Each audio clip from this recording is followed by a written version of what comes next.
Class में उसमें पढ़ा था टॉर्सन इन शाफ्ट। टॉर्सन इन शाफ्ट की बेसिक टर्मिनोलॉजीज के बारे में अपन ने बात कर ली थी कि शेयर स्ट्रेस क्या होता है ना, टॉर्सन क्या होता है, टॉर्सन्स के भी डिस्ट्रीब्यूशंस पढ़ लिए थे लगभग, है ना।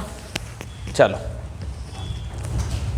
तो टॉर्सन इन शाफ्ट चल रहा था अपना, और टॉर्सन इन शाफ्ट में मैंने आप लोगों को बता दिया था बेटा कि किस तरह से कोई भी शाफ्ट जो होती है उस पर टॉर्क ट्रांसमिट किया जाता है।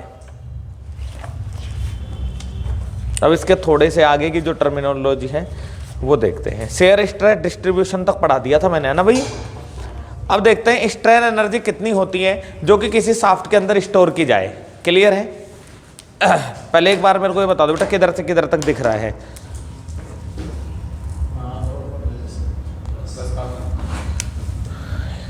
इधर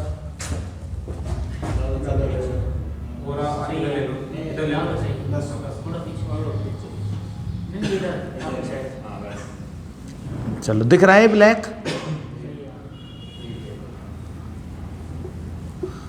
चलो भाई, देखो भाई, अब अपन देखते हैं strain energy stored in shaft. Strain energy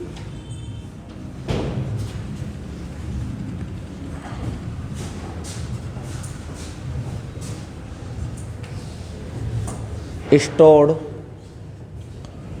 in shaft. Shaft में कितनी स्ट्रेन एनर्जी को स्टोर किया जाता है? सबसे पहले बात आती है दोस्तों कि स्ट्रेन एनर्जी होता क्या है। तो स्ट्रेन के कारण जो एनर्जी डेवलप होती है उसी एनर्जी को स्ट्रेन एनर्जी कहा जाता है।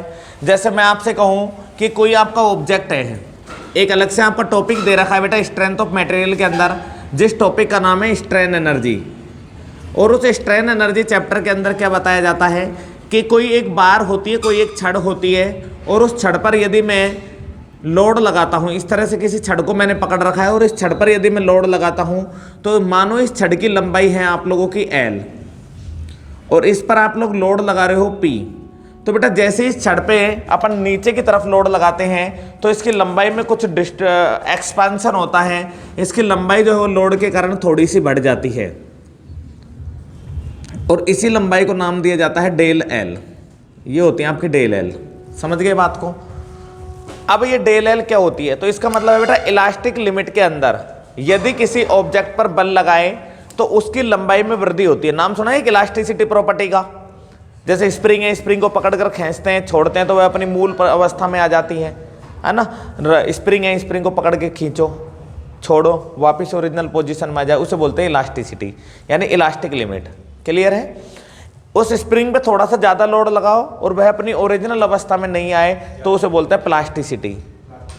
क्लियर है? यदि उसको और ज़्यादा खींचो और एक वायर के रूप में बदल जाए उसे बोलते हैं डक्टिलिटी। तीन प्रॉपर्टी होती हैं आपकी, है ना, elasticity, plasticity and ductility. Clear है भाई?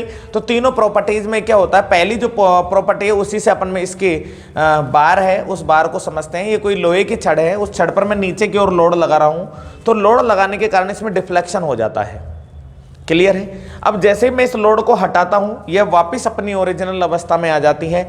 इसमें जो स्ट्रेन डेवलप होती है डेल L अपॉन L, तो इस स्ट्रेन के कारण इसमें जो एनर्जी डेवलप होती है जो इसे वापस मूल अवस्था में ले जाती है उसी एनर्जी को स्ट्रेन एनर्जी कहा जाता है। यानी कुल मिला के स्ट्रेन एनर्जी आपका कुछ काम कर रही है, नहीं कर रही? पेन है, पेन में खटपिट होता है, वो कुछ वर्क करता है, नहीं करता? स्ट्रेन एनर्जी के कारण ही तो करता है। तो मैं यहां से मैं एक चीज कह देता हूं कि स्ट्रेन एनर्जी जो है वो बराबर होती है आपकी वर्क डन के। स्ट्रेन एनर्जी किसके बराबर होती है? वर्क डन के बराबर होती है। और पहले मेरे को ये बताओ बेटा वर्क बराबर क्या होता है, कार्य बराबर क्या होता है? बल गुणा विस्थापन, बेसिक फॉर्मूला है, force into displacement. Force into displacement. यहां पे जो आप बात कर रहे हो वो स्ट्रेन एनर्जी कर रहे हो बेटा किसमें? शाफ्ट में। तो भैया ये आपकी जो शाफ्ट होती है वो तो कुछ इस तरह की होती है,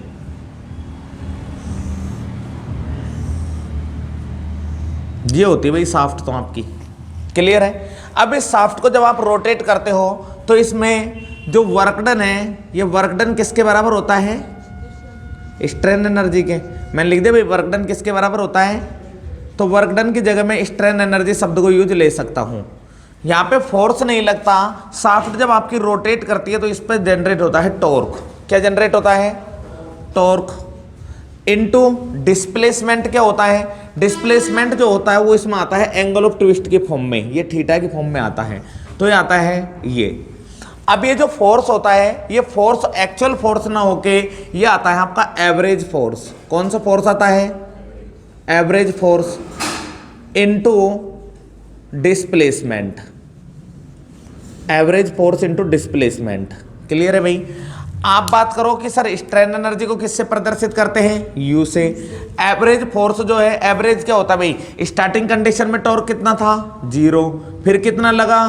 टी, संख्याओं का योग बटा संख्याओं की संख्या, तो भैया एवरेज टॉर्क जो है आपका वो आ गया T/2। कितना आ गया? T/, तो एवरेज टॉर्क जो है वो आया T/2 और डिस्प्लेसमेंट जो है वो आया आपका थीटा।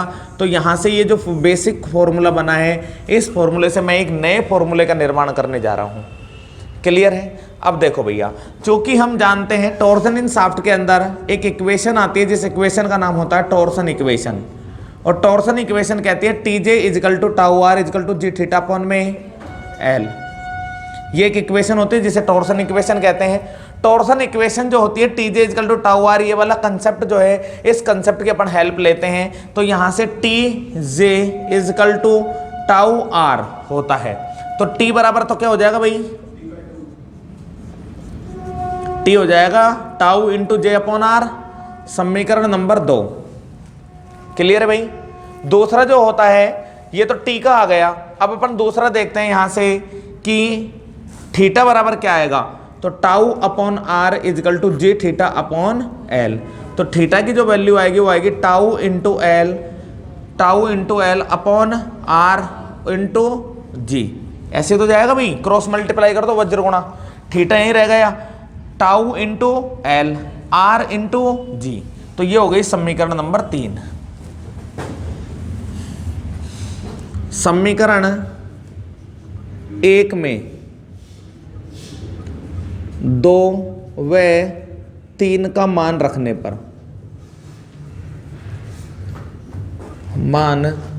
पर कैसे रखते हैं भाई मान? देखो भाई, u बराबर t का मान कितना है बेटा? बोलना यहां से, गर्दन नहीं मुड़ रही भाई। टाउ × R अपॉन में टाउ × J/R, ये आ गया भाई J/R इनटू थीटा का वैल्यू क्या है? अपॉन में 2 भी तो है भाई ये तो T/2 का मान रखा है ना, तो T का मान तो ये है पूरा का पूरा, ये तो T का मान है और 2 बटे में है ही, और थीटा का मान क्या है बेटा? एक बार इधर देखो, आपका बेसिक फॉर्मूला ये है बेटा T/2 × थीटा। क्लियर है ना? अब T की वैल्यू बताओ कितनी है?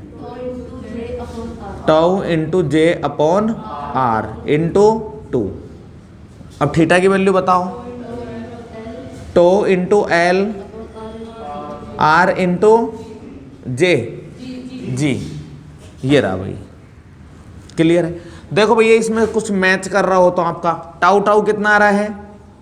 टाउ² है ना, और अपॉन में क्या आ रहा है? 2R²। ये ले लिया, ये ले लिया, ये ले लिया, ये ले लिया, ये ले लिया, क्या बचा? J × L। यही तो है भाई। अच्छा, × G हो रहा है, ये लो भाई। ठीक है, सही है भैया।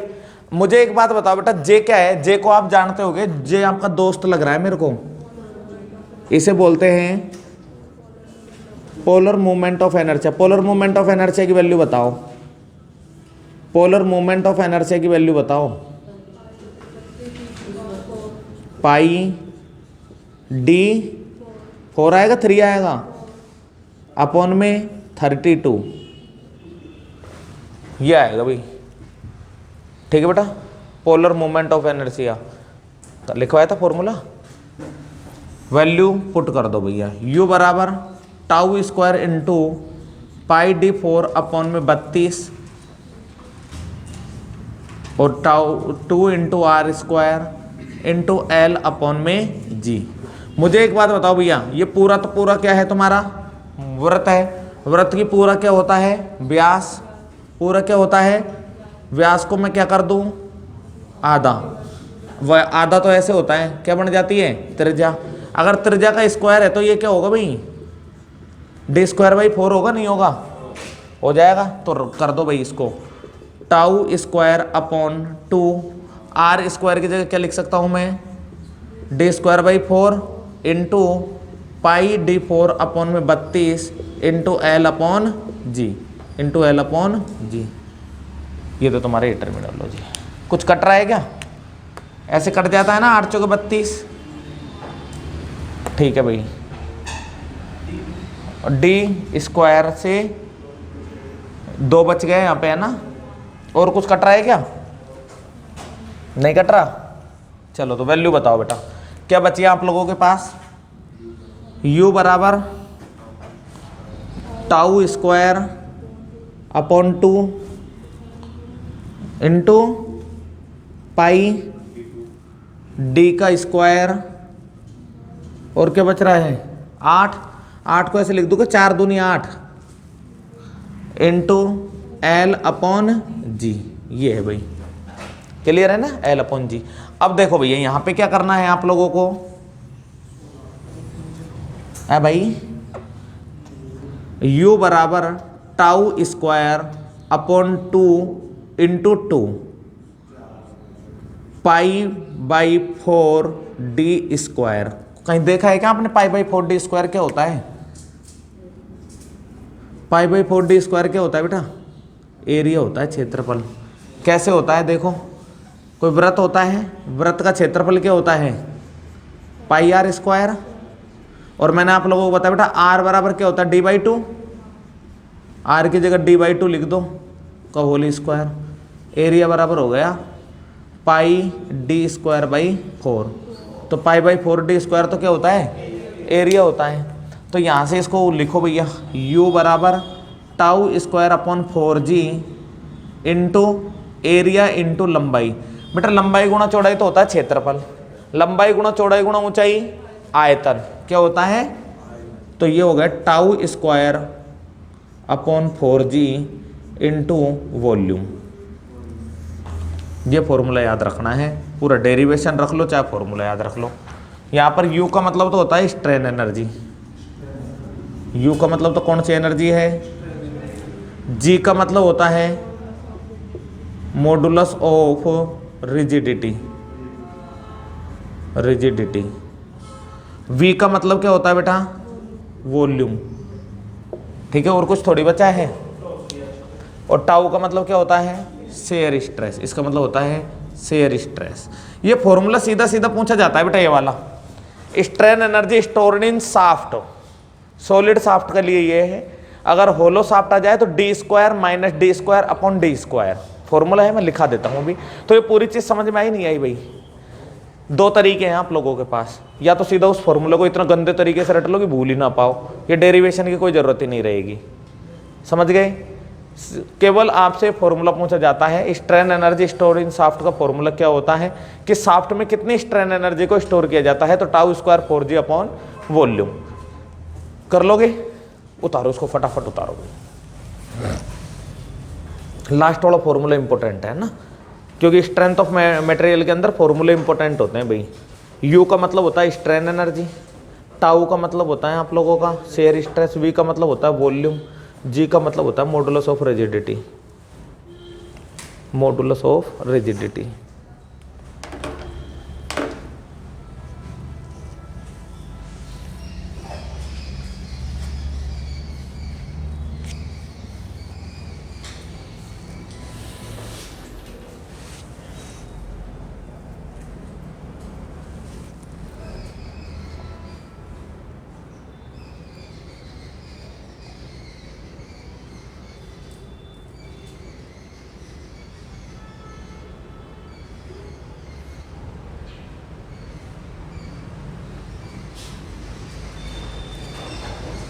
Force into work done displacement, work done किसके बराबर होता है, स्ट्रेन एनर्जी के। वर्क डन बराबर स्ट्रेन एनर्जी, फोर्स कौन सा लेते हैं, एवरेज फोर्स लेते हैं इंटू डिस्प्लेसमेंट हो गए आप लोगों का। ये बेटा ये स्ट्रेन एनर्जी स्टोर्ड इन शाफ्ट वाला जो कंसेप्ट है ना, ये अच्छा जब समझ में आता है जब अपना तीसरा चैप्टर है स्ट्रेंथ ऑफ मटेरियल का, स्ट्रेन एनर्जी, उस चैप्टर का ही नाम स्ट्रेन एनर्जी है। उसमें इसी के बारे में बताते हैं पूरे चैप्टर में, 2-3 घंटे क्लास लगती है नॉन स्टॉप, स्ट्रेन एनर्जी के बारे में चर्चा चलती रहती है। अब आपने वो चैप्टर पढ़ा नहीं है और आपके सिलेबस में भी नहीं है, तो मैं भी आपको ज़्यादा नहीं हल जाऊँगा, तो आप तो फॉर्मूले को रट लो, फॉर्मूले से क्वेश्चन कैसे आते हैं वो मैं आप लोगों को सिखा दूंगा भाई।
आपको तो केवल फॉर्मूला याद रखना है बेटा, नहीं करना डेरिवेशन के बारे में कोई भी चर्चा। मैंने करके दिखा दिया, मतलब मुझे आता है, बस आपको ये देखना है गुरुजी को आवे, गुरुजी ने समझा दिया, बस बहुत है इतना ही। अब आपको फॉर्मूला याद रखना है क्योंकि नहीं होगा आपसे ये, है ना, क्योंकि समय नहीं है, होने को कोई असंभव नहीं है, लेकिन अपन इसमें अड़ जाएंगे कोई मतलब नहीं है। साइंस तो अपना यही है, tau square upon 4g into volume, formula यही आना है, उस पर स्टार लगा लेना बढ़िया तरीके से बस।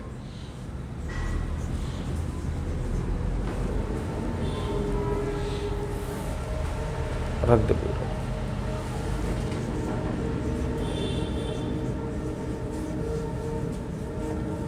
Four hollow shaft, hollow shaft के लिए क्या होता है भाई,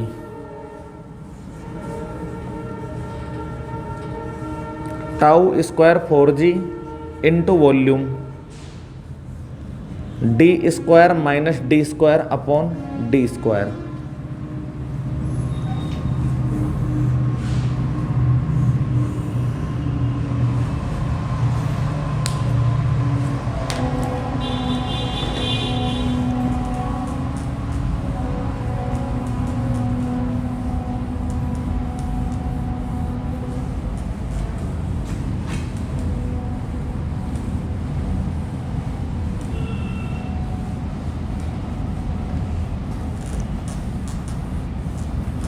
होलो साफ्ट कैसी भाई, अगर अंदर से खोखली है साफ्ट तो उसके अंदर स्ट्रेन एनर्जी क्या होती है डेवलप, तो उसके अंदर ये स्ट्रेन एनर्जी डेवलप होती है।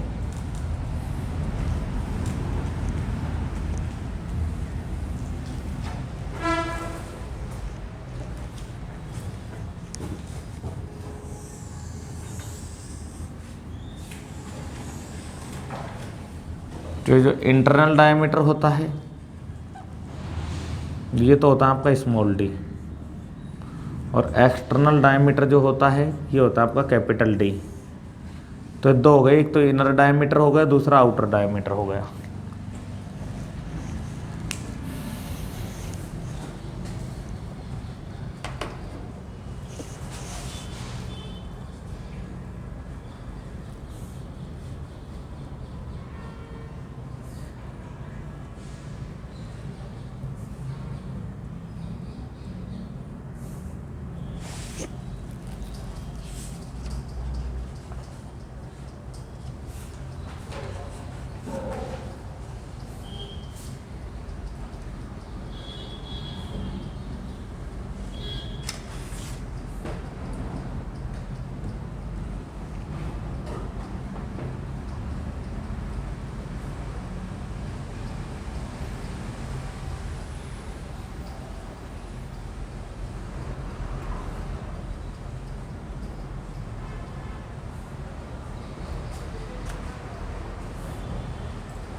इसके बाद में आता है आपका अरेंजमेंट ऑफ शाफ्ट।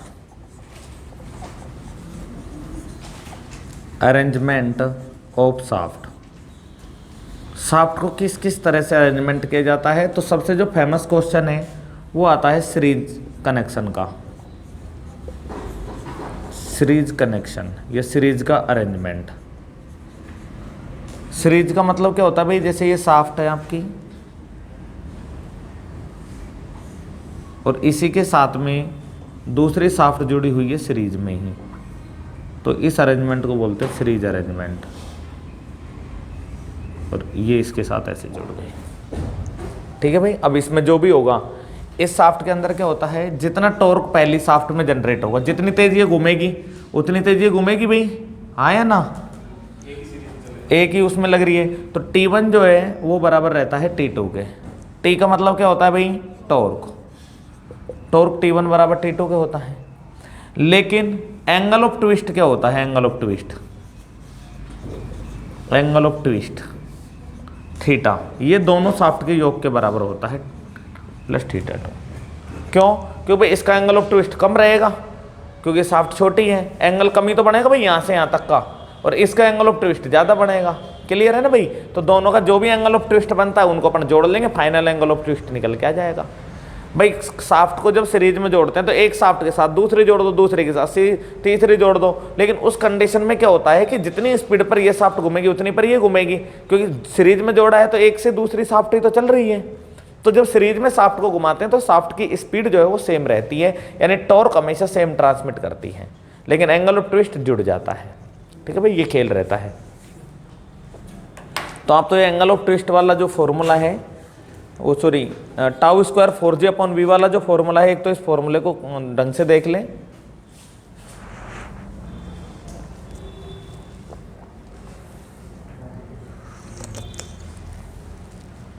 अब उसके बाद में अपन देखेंगे अरेंजमेंट ऑफ शाफ्ट। शाफ्ट का अरेंजमेंट किस किस तरह से करते हैं, एक तो सीरीज में होता है, दूसरा पैरेलल में होता है।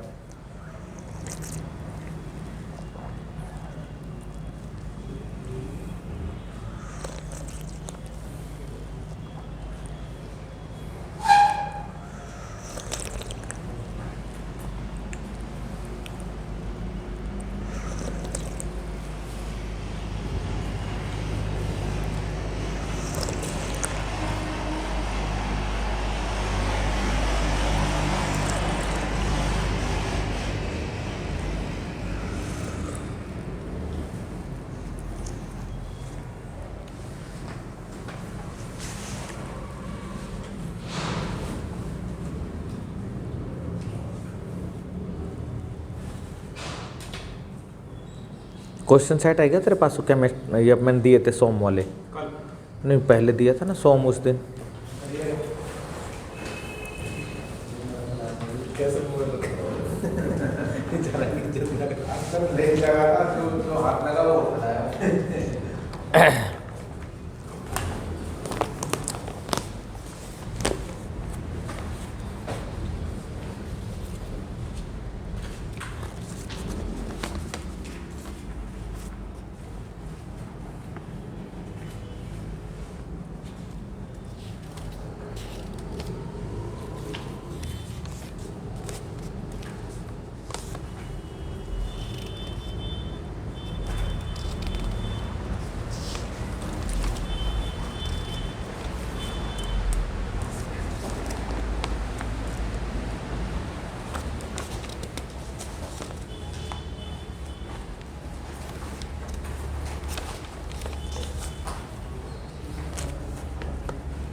ये दे रखा बेटा 51वें नंबर का क्वेश्चन यही है ना, 51 नंबर का क्वेश्चन सीट में यही है, किस तरह से इसने दिया है।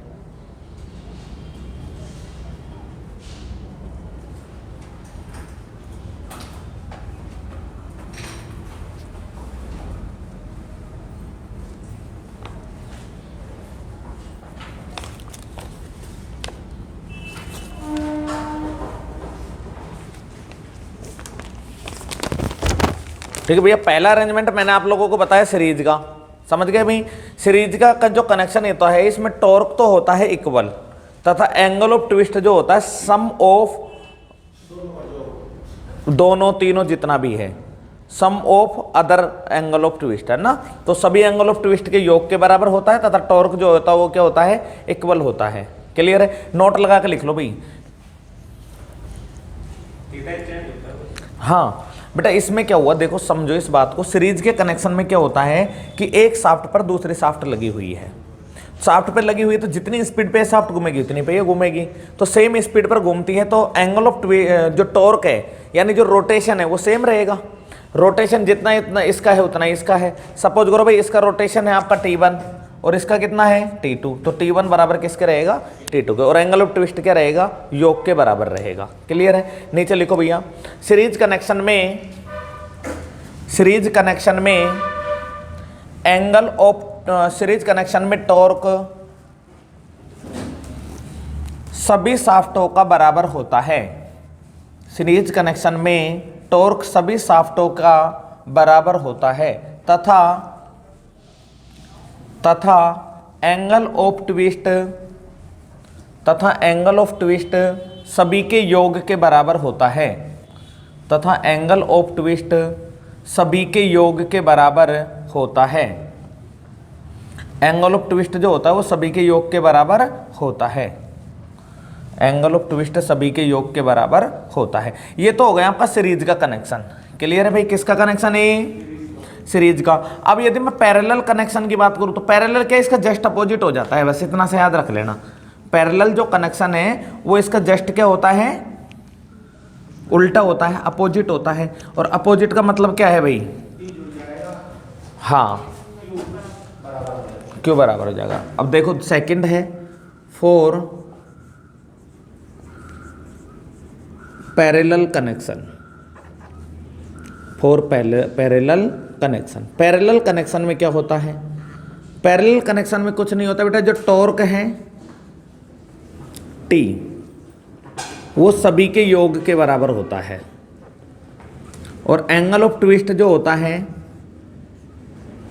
एंगल ऑफ ट्विस्ट को किससे रिप्रेजेंट करते हैं, थीटा से, जो सभी के योग के बराबर न होके सभी में क्या होता है, बराबर होता है।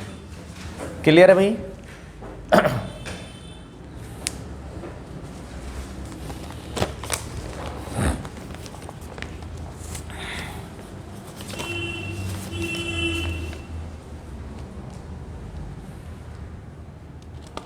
यहाँ से खूब सारे क्वेश्चन आए हुए हैं, 3-4 क्वेश्चन पड़े हैं यहाँ के, आप देख लेना। मैं एक क्वेश्चन बता देता हूँ आप लोगों को, जिससे आपके दिमाग में रहे कि भाई किस तरह का क्वेश्चन आता है। UP SSC JE 2016,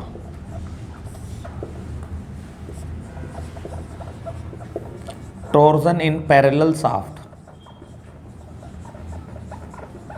parallel shaft में टॉर्जन क्या होता है, इफ सेम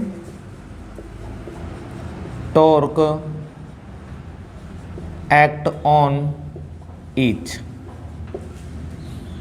बी है if they have equal angle of twist, angle of twist. C option है are not possible, are not possible. और डी ऑप्शन है भैया if their ends are connected together,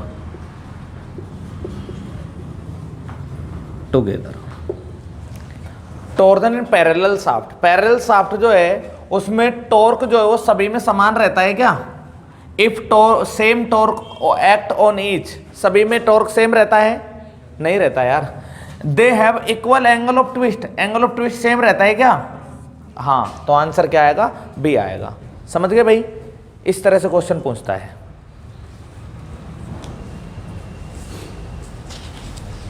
same यही question 56 number का, 56 number वाला question देखो बेटा, 56 का 56 नंबर क्वेश्चन देखो अपनी सीट में। आप नहीं इसको साथ लेके चला करो जब भी क्लास लेने आओ, ये क्या आपके लिए रामबाण साबित होंगी ये सीटें। ये मैं थोड़े थोड़े से 60 70 80 100 क्वेश्चन जो भी डालता हूँ ना भाई एक चैप्टर के, ये तुम्हारे मतलब जीवन का वो है, लक्ष्य है ये। इस लक्ष्य से तुम्हें दूर नहीं होना। 56 नंबर का क्वेश्चन देखो, 56 नंबर का क्वेश्चन कह रहा है विच of the following conditions is incorrect for the shaft connection in series. बेटा यदि शाफ्ट सीरीज में कनेक्टेड है तो एंगल ऑफ ट्विस्ट जोड़ के बराबर होता है भाई। T1 बराबर T2, बिल्कुल भाई पहली बात भी सही है। T1 बराबर T2 के होता है, दूसरी बात भी सही है। ये जो डी ऑप्शन है ये सही है क्या? डी तो ये झूठ बोल रहा है। डी में क्या बोल रहा है? झूठ। तो ये यही कह रहा है कि इनकरेक्ट कौन सा है, तो डी वाला इनकरेक्ट है भाई, हाँ या ना? क्योंकि पूछ रहा है सीरीज के केस में कौन से गलत है। Following condition is incorrect for the shaft connection in series, तो कौन सा गलत है बेटा? डी वाला गलत है, ये तो पैरेलल का है। ठीक है, आंसर की मैंने इसमें पीछे डाल रखी है आपकी, तो आपको आंसर की टेंशन नहीं है, आंसर की मैंने पीछे डाली हुई है इसमें, है ना। ये तो भाई सरल क्वेश्चन आ गए ना, तो आप ऐसे कर दोगे। अगर क्वेश्चन को बहुत ज्यादा घुमा दिया, जैसे आप लोगों को एक डायग्राम के 2 क्वेश्चन दिखा रखे हैं मैंने, 57 और 58वें नंबर का क्वेश्चन है, इसमें डायग्राम डाल रखे हैं मैंने, है ना बेटा। 57 और 58 नंबर के क्वेश्चन में डायग्राम डाल रखे हैं। ये तो देखते ही ऐसा दिमाग सा खराब हो जाता है, यार ये क्या बलाए आ गई, है ना। तो मतलब ऐसे टेंशन लेने की जरूरत नहीं है, तो बहुत सरल होते हैं। डायग्राम देने का मतलब आपको जानकारी दे रहा है, और जितनी ज्यादा जानकारी होती है अपन को चलने में उतनी ज्यादा आसानी रहती है, समझ गए ना भाई। तो अपन को डायग्राम से तो जानकारी मिल रही है। तो मुझे मैंने आपको केवल अभी 2 चीजें बताई है भाई। एक तो strain energy stored in shaft tau square 4g into volume, clear है ना। होलो शाफ्ट है तो D square minus D square upon में डी स्क्वायर, क्लियर है। इसके बाद में मैंने सेकंड बताया है आपको शाफ्ट के कनेक्शन, एक सीरीज का और दूसरा कौन सा? पैरेलल का। रट लेना ढंग से, जितना खोपड़े में बैठा सकते हो बैठा लेना बेटा। शाफ्ट जब सीरीज में लगे, एक को याद रखना है, दूसरे को याद नहीं रखना, दूसरा अपने आप हो जाएगा। शाफ्ट जब भी सीरीज में लगी होती है तो भैया टॉर्क उनमें बराबर रहता है, सेम स्पीड पे घूमती है सारी शाफ्टें। जैसे ये शाफ्ट है, इससे मैं दूसरी लगा दूं, दूसरी से तीसरी लगा दूं, तो सारी शाफ्टें एक स्पीड में घूमेगी नहीं घूमेगी? तो सेम टॉर्क ट्रांसमिट होता है। T1 बराबर T2, एंगल ऑफ ट्विस्ट को मरने दो, दूसरा तो जो है बेटा कितनी भी हो सकते हैं बेटा, ये 1 2 3 4 5 कितनी भी है ना, जितनी शाफ्टें हो सकती है उतना ही जोड़ देगा ये, है ना। तो ये है भाई, समझ गए इस बात को। अब यहां से देखो, यदि तुम्हारी किस्मत अच्छी हुई और भगवान ने चाहा तो ये क्वेश्चन आते हैं भाई। लेकिन अगर भगवान ना चाहे, लेकिन तुम तो चाहो नौकरी लगवो, तो उस कंडीशन में क्वेश्चन घुमाता है भयंकर तरीके से। और उस क्वेश्चन को कैसे घुमाएगा, लिखो एक क्वेश्चन, सबसे खतरनाक क्वेश्चन इस टॉपिक का, जो सबसे ज्यादा रिपीट होता है।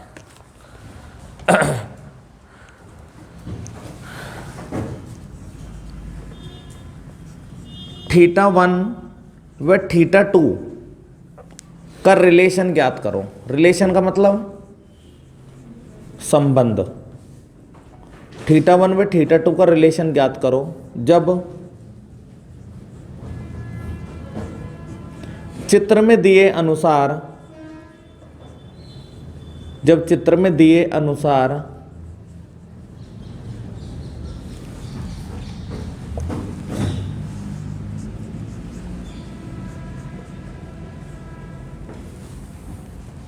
पहली शाफ्ट की लंबाई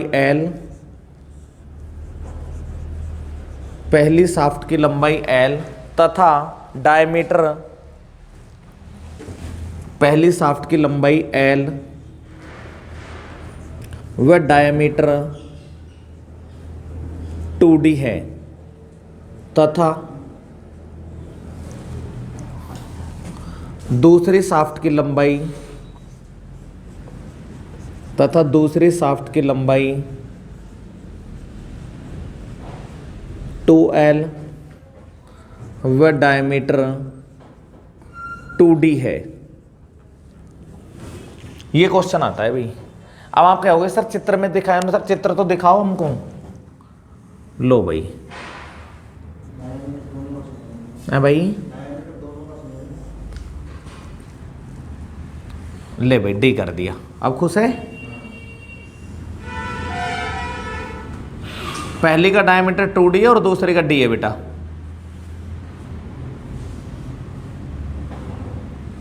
है ना, इसकी जो लंबाई है ना वो तो है आपकी L, मतलब छोटी होगी भाई लंबाई में, है ना। ये तो लंबाई है L और इसकी जो लंबाई है ना वो है 2L। यहाँ तक ऐसे बड़ी है भाई ये शाफ्ट ऐसे, ये लंबाई हो गई आपकी 2L। ठीक है बेटा। यहाँ से यहाँ तक का जो डायमीटर है ना बेटा ये वाला, ये डायमीटर है आप लोगों का D, और यहाँ से यहाँ तक का जो इसका डायमीटर है ये है आपका 2D। समझ गए? क्लियर है ना? ये दिया है। अब इसमें ऑप्शन भी देखो अजीब गरीब से आते हैं भाई। थीटा बराबर 1 बराबर 32 थीटा 2, बी ऑप्शन आ जाएगा थीटा 2 बराबर 32 थीटा 1, सी ऑप्शन आ जाएगा थीटा 1 बराबर 16 थीटा 2, और डी आ जाएगा थीटा 2 बराबर 16 थीटा 1। ठीक है, पल्ले भी नहीं पड़ता भाई ये, है ना। तो इसको देखो कैसे करते हैं इस क्वेश्चन को। टॉर्जन इक्वेशन होती है T J is equal to tau R is equal to G theta upon L. आप पहली बार पढ़ रहे हो इस वजह से आपको अजीबोगरीब सा लग रहा है। इसका आंसर फिक्स है बेटा, आंसर फिक्स है, हमेशा एक ही आता है 32 थीटा 1 के बराबर, थीटा 2 बराबर 32 थीटा 1। ठीक है, रटना है आपको, लेकिन कैसे आता है एक बार थोड़ा सा दिमाग में पता चल जाए तो अपन को रटने में आसानी होती है। हम जानते हैं कि टी जो होता है, टी को बोलते हैं अपन टॉर्क। क्या बोलते हैं? टॉर्क बोलते हैं। टी जे इजकल टू होता है टाउ आर, तो टी बराबर क्या आ जाएगा? T1 बराबर क्या आ जाएगा? Tau 2 upon are. क्लियर है भाई? ये तो पहली कंडीशन हो गई। दूसरे शाफ्ट के लिए क्या आएगा? Tau into J upon R, पर ये 2 वाला आर है 2, ये फर्स्ट वाला है भाई, ये फर्स्ट वाला है। ठीक है, शाफ्ट कैसे जुड़ी हुई है सीरीज में? वी नाउ दैट, हम जानते हैं shaft are connected in series, so T1 is equal to T2, T1 T2 के बराबर होगा। तो टाउ इंटू J1 बटा R1 बराबर टाउ 2 इंटू J2 अपॉन में R2। ठीक है भाई, लेकिन रिलेशन किसका देखना है रे तुमको? थीटा का। थीटा लिया है तुमने तो आपकी तो बात ही गलत हो गई, आपकी तो बात ही गलत हो गई। जी थीटा अपॉन एल, तो यहां से निकालो भाई T1 बराबर जी theta 1 upon L1 into J1। सही है ना? क्रॉस मल्टीप्लाई करना है, केवल J को ऊपर भेजना है बेटा। जब ये 1 का है तो 2 का क्या आएगा? जी theta 2 into J2 upon L2, है ना। अपन ने गलत कर दिया भाई। ये T1 की वैल्यू क्या है? जी theta 1 into J1 upon L1 बराबर जी थीटा 2 इंटू J2 अपॉन में L2। ये होती है भाई वैल्यू। क्लियर है भाई? अगर ये वैल्यू आपको समझ में आ गई है कैसे आया भाई, अपन को क्या करना है कि टॉर्क और थीटा में रिलेशन देखना है। टॉर्सन इक्वेशन होती है T J is equal to tau R is equal to G theta upon L. तो मेरे को या टी और थीटा दो वैल्यू चाहिए, तो टी तो जो है वो पहले कंसेप्ट में आती है और थीटा जो है वो थर्ड में आता है। तो मैंने ले लिया बेटा पहले को और तीसरे को, फर्स्ट को एंड थर्ड को ले लिया मैंने। कोई दिक्कत थोड़ी है फर्स्ट एंड थर्ड को लेने में, है भाई? कोई दिक्कत नहीं भाई, रिलेशन तो देखना। हाँ, संबंध है तो आपस में, सब आपस में क्या है? बराबर है। तो जब सब आपस में बराबर है तो इस वैल्यू को इधर ले लिया।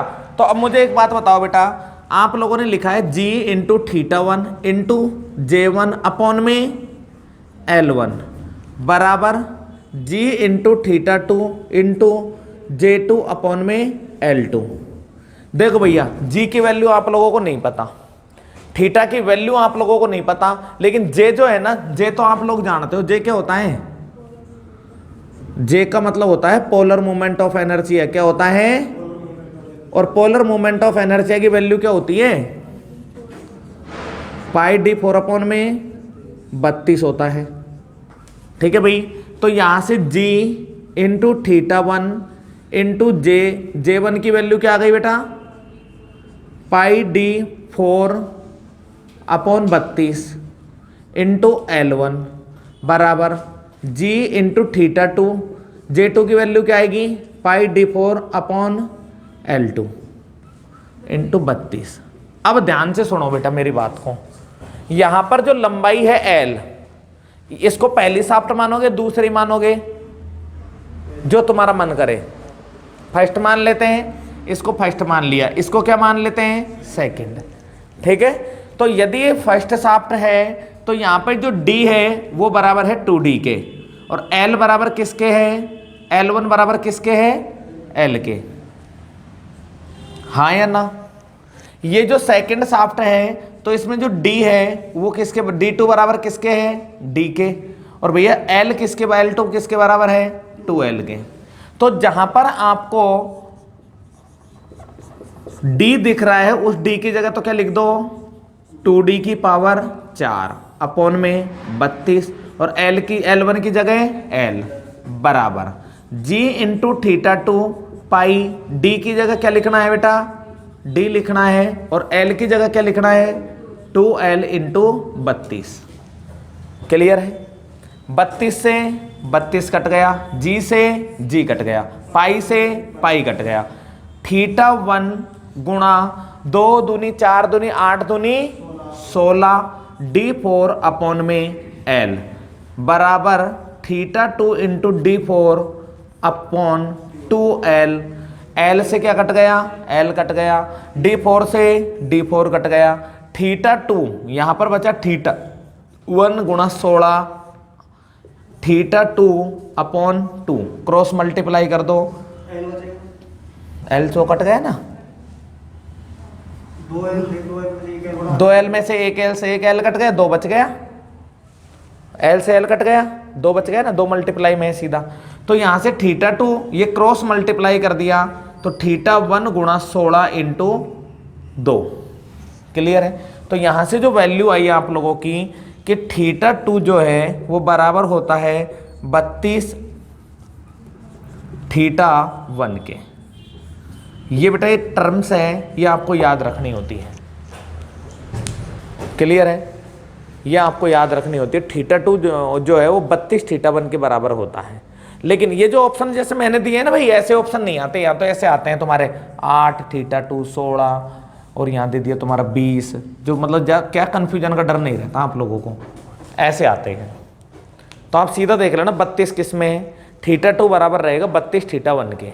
समझ गए, ये रटना पड़ता है इस क्वेश्चन को, क्योंकि देखो है तो कुछ भी नहीं इसमें, दोनों सीरीज में लगी हुई है, T1 को T2 के बराबर करना है।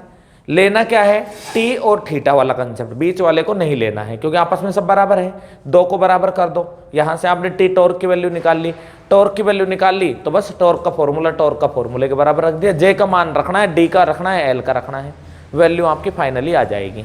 क्लियर है। इसको पूरे को उतार लो एक बार आप लोग, और फिर याद लास्ट में वही रखना है भाई, हाँ याद वही रखना है, लेकिन पढ़ना तो पूरा ही पड़ता है ना भाई।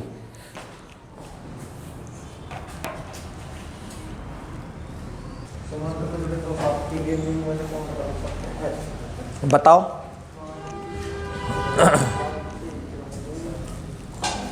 बताओ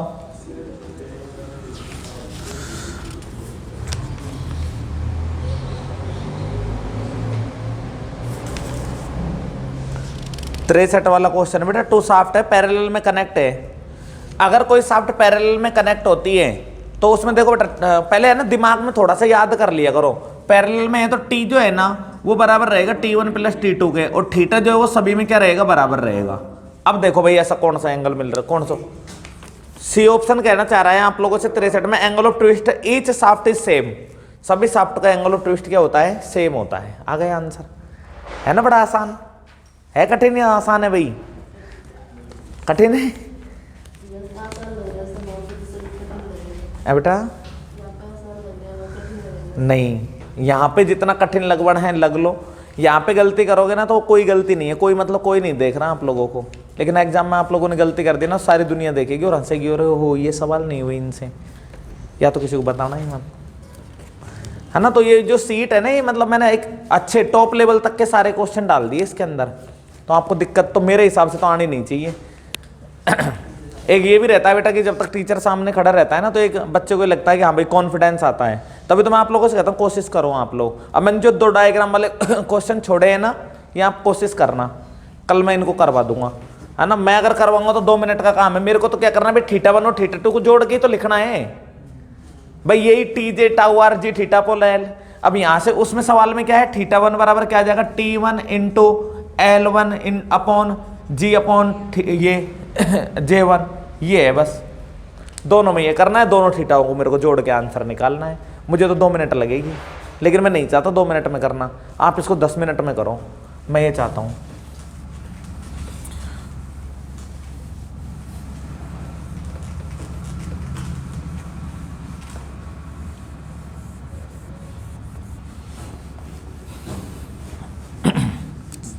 सीरीज पैरेलल के काफी क्वेश्चन आते हैं बेटा, आप लोग जैसे सीट को देख रहे हो ना, तो आप लोगों को इस चीज का एहसास भी हो रहा होगा, सीरीज पैरेलल के काफी क्वेश्चन आते हैं। और बस एक चीज याद रखनी है, जब शाफ्ट सीरीज में जुड़ी होती है तो उसमें टॉर्क जो है वो बराबर रहता है भाई। हाँ, श्रृंखला में, सीरीज में 2 तरह से होती है, सीरीज और एक पैरेलल, है ना। तो श्रृंखला में जुड़ी है तो मतलब एक शाफ्ट से दूसरे शाफ्ट जुड़ी हुई है और लास्ट तक ये सीरीज चलती जा रही है आप लोगों की। अब जो अगली जो टर्मिनोलॉजी जो मैं करवा रहा हूं ना भाई, ये वो टर्मिनोलॉजी है जो आप लोग पॉलिटेक्निक में नहीं पढ़ते हो। ये जो 60वां, 1 मिनट रुको भाई।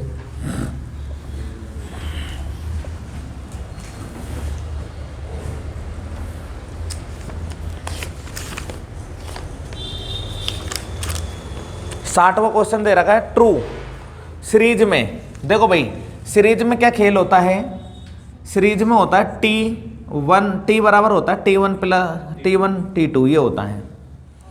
थीटा जो है ना, ये बराबर होता है θ1 थीटा, ऐसे नहीं, ऐसे होता है, ऐसे θ3, ऐसे कितना भी जोड़ लो।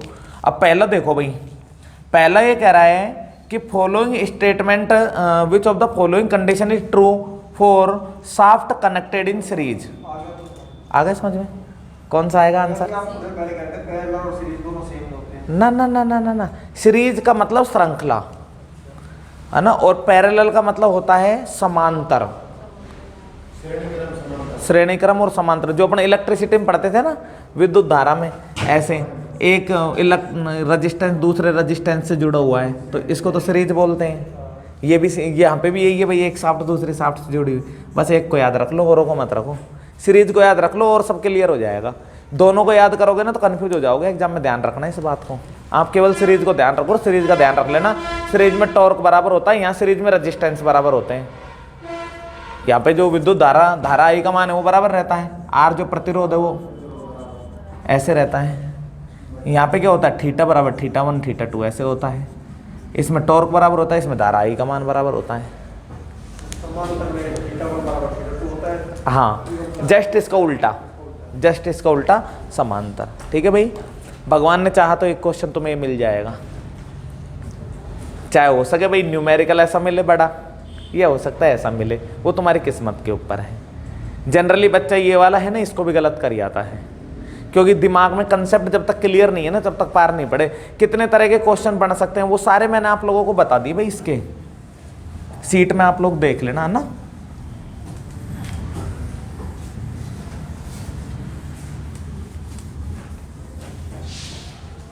बस भाई राजू, ये हो गए है ना। इस अभी अपने सीट को करके देखेंगे जब अपने एक कंप्लीट टॉपिक कर लेंगे, है ना। अभी अपन थोड़ा सा आगे चलते हैं। मैंने आपको सीरीज और पैरेलल के अरेंजमेंट सिखा दिए बेटा। अब अपन बात करते हैं नॉर्मल प्रिंसिपल स्ट्रेस। नाम सुना है क्या आपने कभी बेटा? नॉर्मल प्रिंसिपल स्ट्रेस का नाम सुना है क्या? नॉर्मल प्रिंसिपल स्ट्रेस का नाम सुना है या नहीं सुना है, बताओ। सुना है? मैं आप लोगों को याद दिला दूं, आप लोगों ने डिप्लोमा किया हो, डिग्री किया हो, तो सेकंड नंबर का चैप्टर आपका आता था प्रिंसिपल स्ट्रेस एंड स्ट्रेन, जिसमें आप मोर सर्किल पढ़ते थे और उस चैप्टर को पढ़ते नहीं थे, छोड़ते थे। टीचर हमेशा ये कहता था इसको लास्ट में पढ़ाएंगे, और कभी नहीं पढ़ाते थे कॉलेजों में, है ना। ये वही चैप्टर है जिसको कभी नहीं पढ़ाया जाता था।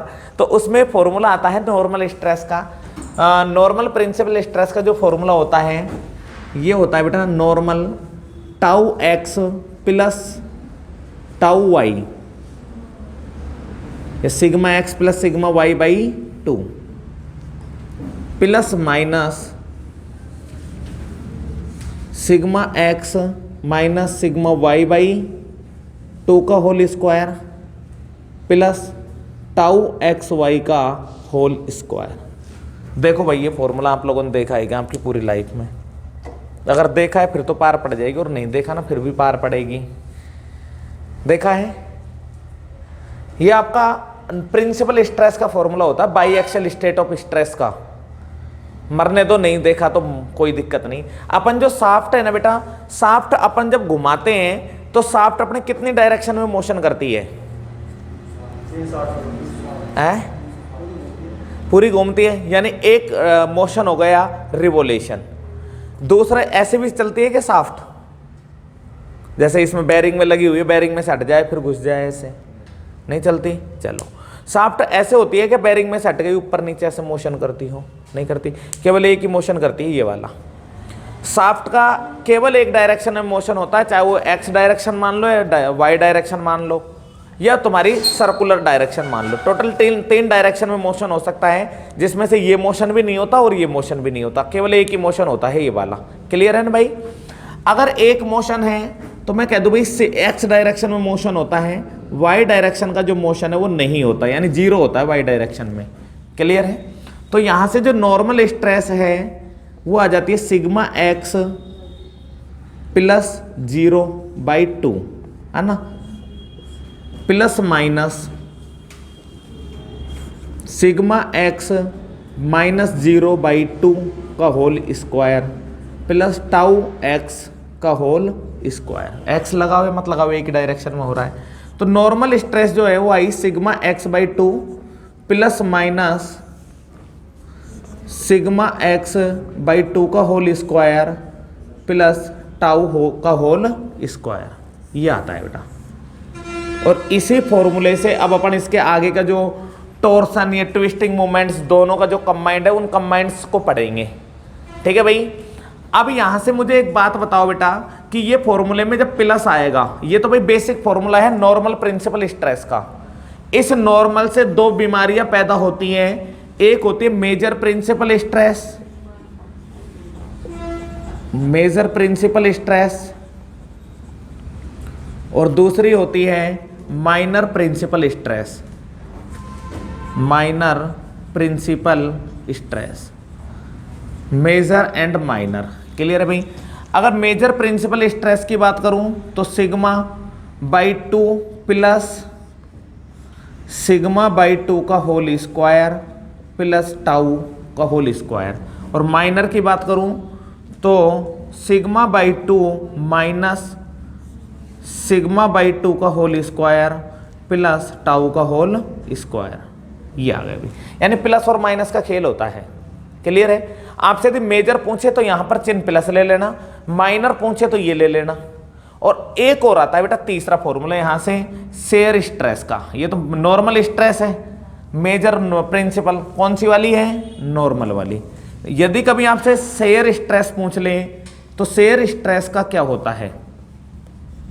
तो शेयर स्ट्रेस का जो फॉर्मूला होता है वो होता है सिग्मा/2 का whole square plus tau whole square.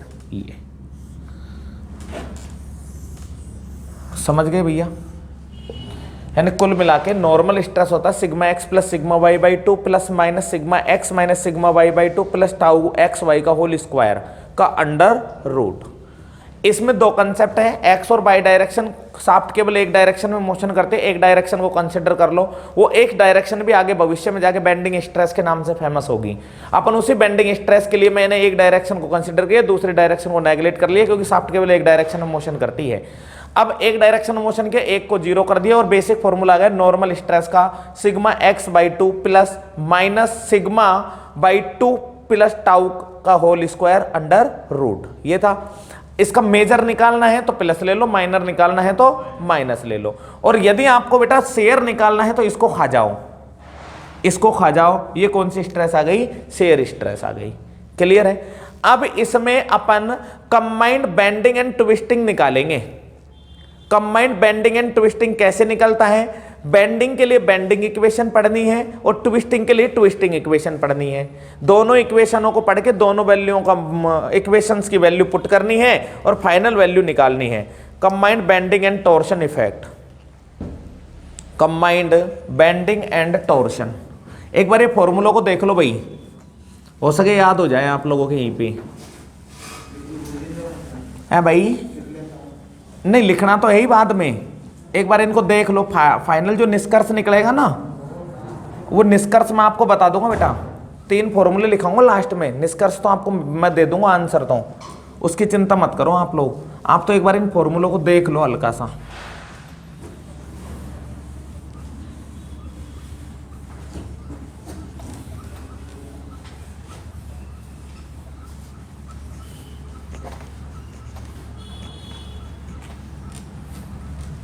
देखो भाई,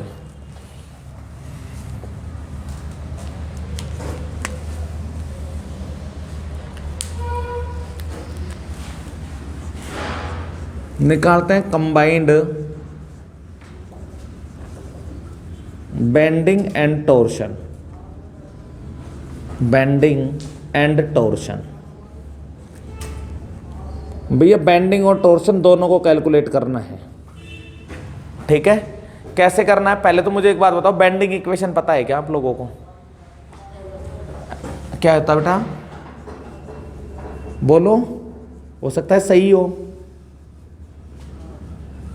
m upon is equal to sigma b upon y e upon r, सीधा क्वेश्चन आ जाता है। बेंडिंग इक्वेशन बताओ कौन सी है ना।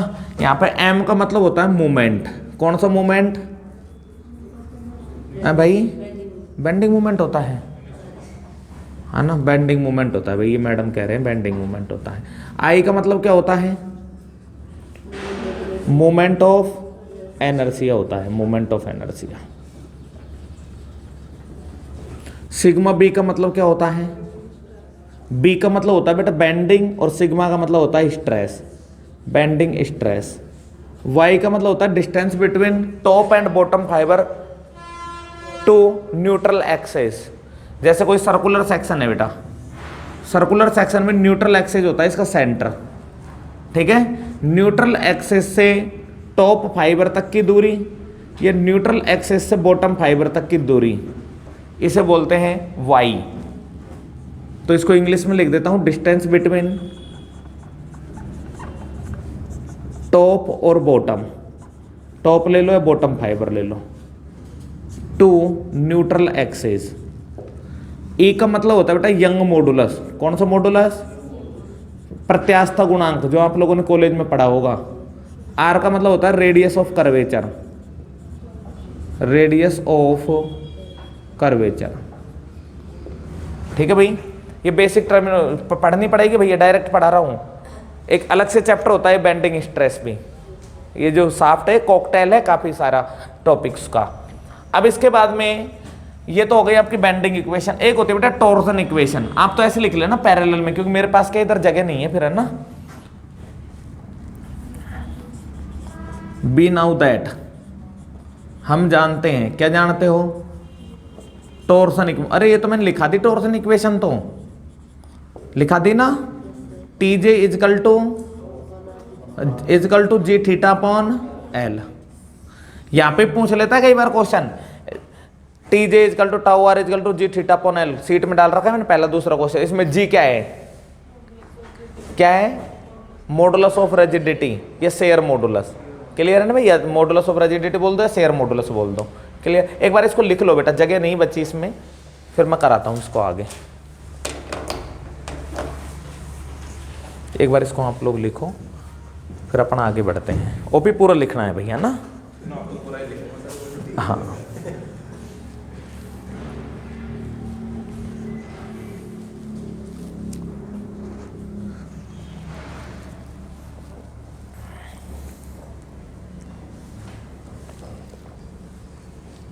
चार पांच क्वेश्चन इसमें इसीलिए आते हैं बेटा इस चैप्टर से।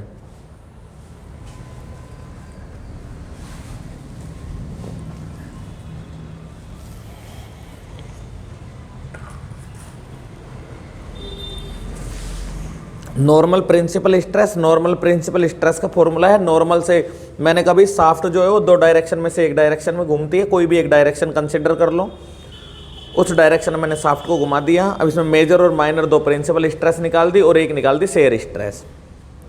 तो अब अपन निकालेंगे कंबाइंड बेंडिंग ऑन टॉर्शन, फिर मैं निकालूंगा मैक्सिमम शेयर स्ट्रेस कितनी आती है, और फिर इनके जो फॉर्मूला है वो फाइनली अपन लिख लेंगे भाई।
टेक्निकल की बेटा एक खासियत है, जब इसको पढ़ने लगते हैं ना तो ये अच्छी लगने लग जाती है धीरे धीरे। स्टार्टिंग में तो बुरी लगती है, लेकिन फिर अगर इसको समझ में आने लग जाए ना तो ये छूटती नहीं है, लत है इसकी बहुत गंदी।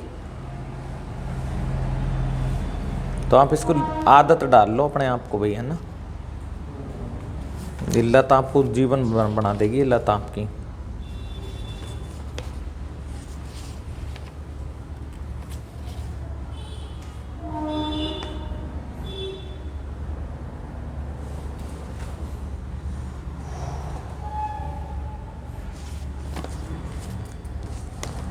क्या कर दिया तूने इस सीट का है भाई, क्या कर दिया तूने इस सीट का?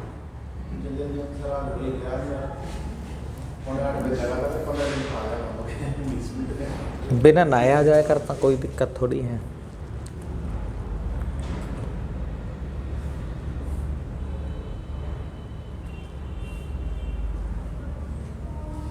ये मतलब क्या है, ये तो मैंने आपको बोनस में सिखाया है ये चीज़, क्योंकि मैंने आपको ये चैप्टर नहीं पढ़ाया, इसलिए मैंने फॉर्मूला लिखा है ना। ये वाला जो है ये भी आपको बस बोनस में बता दिया भाई कि आप सीख लो एक बार, नहीं तो मेन तो अपना यही है भाई, जो कंबाइंड प्रिंसिपल स्ट्रेस निकालनी है, इसमें कंबाइंड स्ट्रेस निकालनी है, इसलिए अपन इस फॉर्मूले को पढ़ रहे हैं, ठीक है। अगर कंबाइंड नहीं निकालते तो नहीं पढ़ते भाई। इसमें से 3 क्वेश्चन आए हुए हैं, एक 2 तो न्यूमेरिकल है और एक फॉर्मूला है भाई। ये तो अब की बात है भाई, पहले भी आए हुए हैं इसमें से काफ़ी क्वेश्चन, तो मैंने क्या एक क्वेश्चन बार बार रिपीट ना हो, इस वजह से एक क्वेश्चन को एक बार ही लिखा है इसमें सीट में।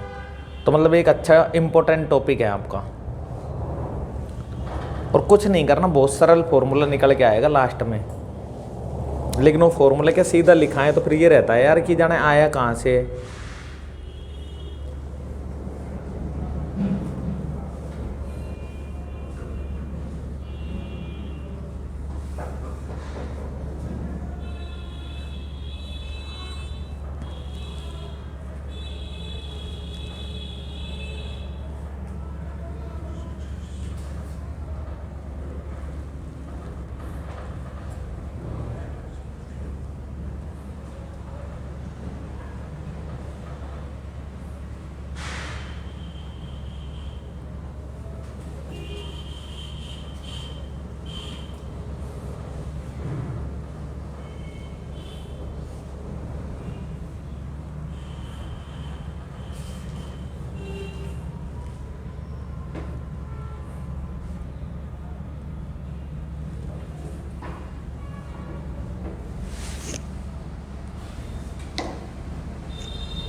उतार लिया भाई।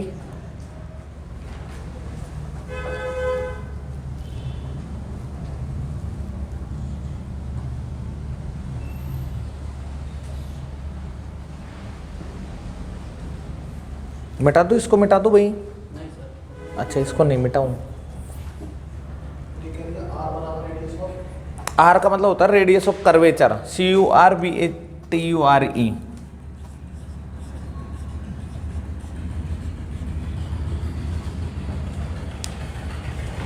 मतलब कितना रेडियस आ रही है आपके, है ना, रेडियस का जो कर्व है ना उसको बताते, मतलब रेडियस है, कुल मिला के बात ये है। R बराबर D/2 जो होता है ना आपका, वो ये। आपको ज़्यादा दिमाग ही नहीं लगाना इन चीज़ों में तो।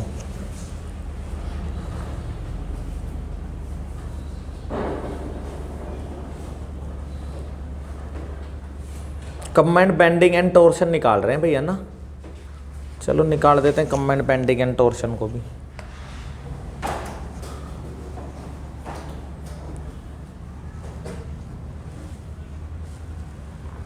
मिटा दो भाई यहाँ पे ऊपर वाले को।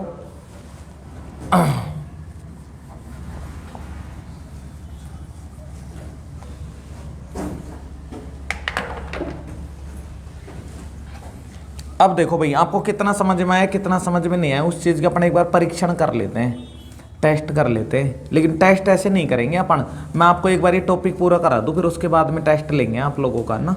टेस्ट 5 मिनट का होगा, जिसमें मैं आपसे क्वेश्चन पूछूंगा, 2 क्वेश्चन दूंगा। यदि आपने आंसर सही दे दिया इसका मतलब आप लोगों को समझ में आ गया, नहीं आंसर दिया इसका मतलब समझ में नहीं आया।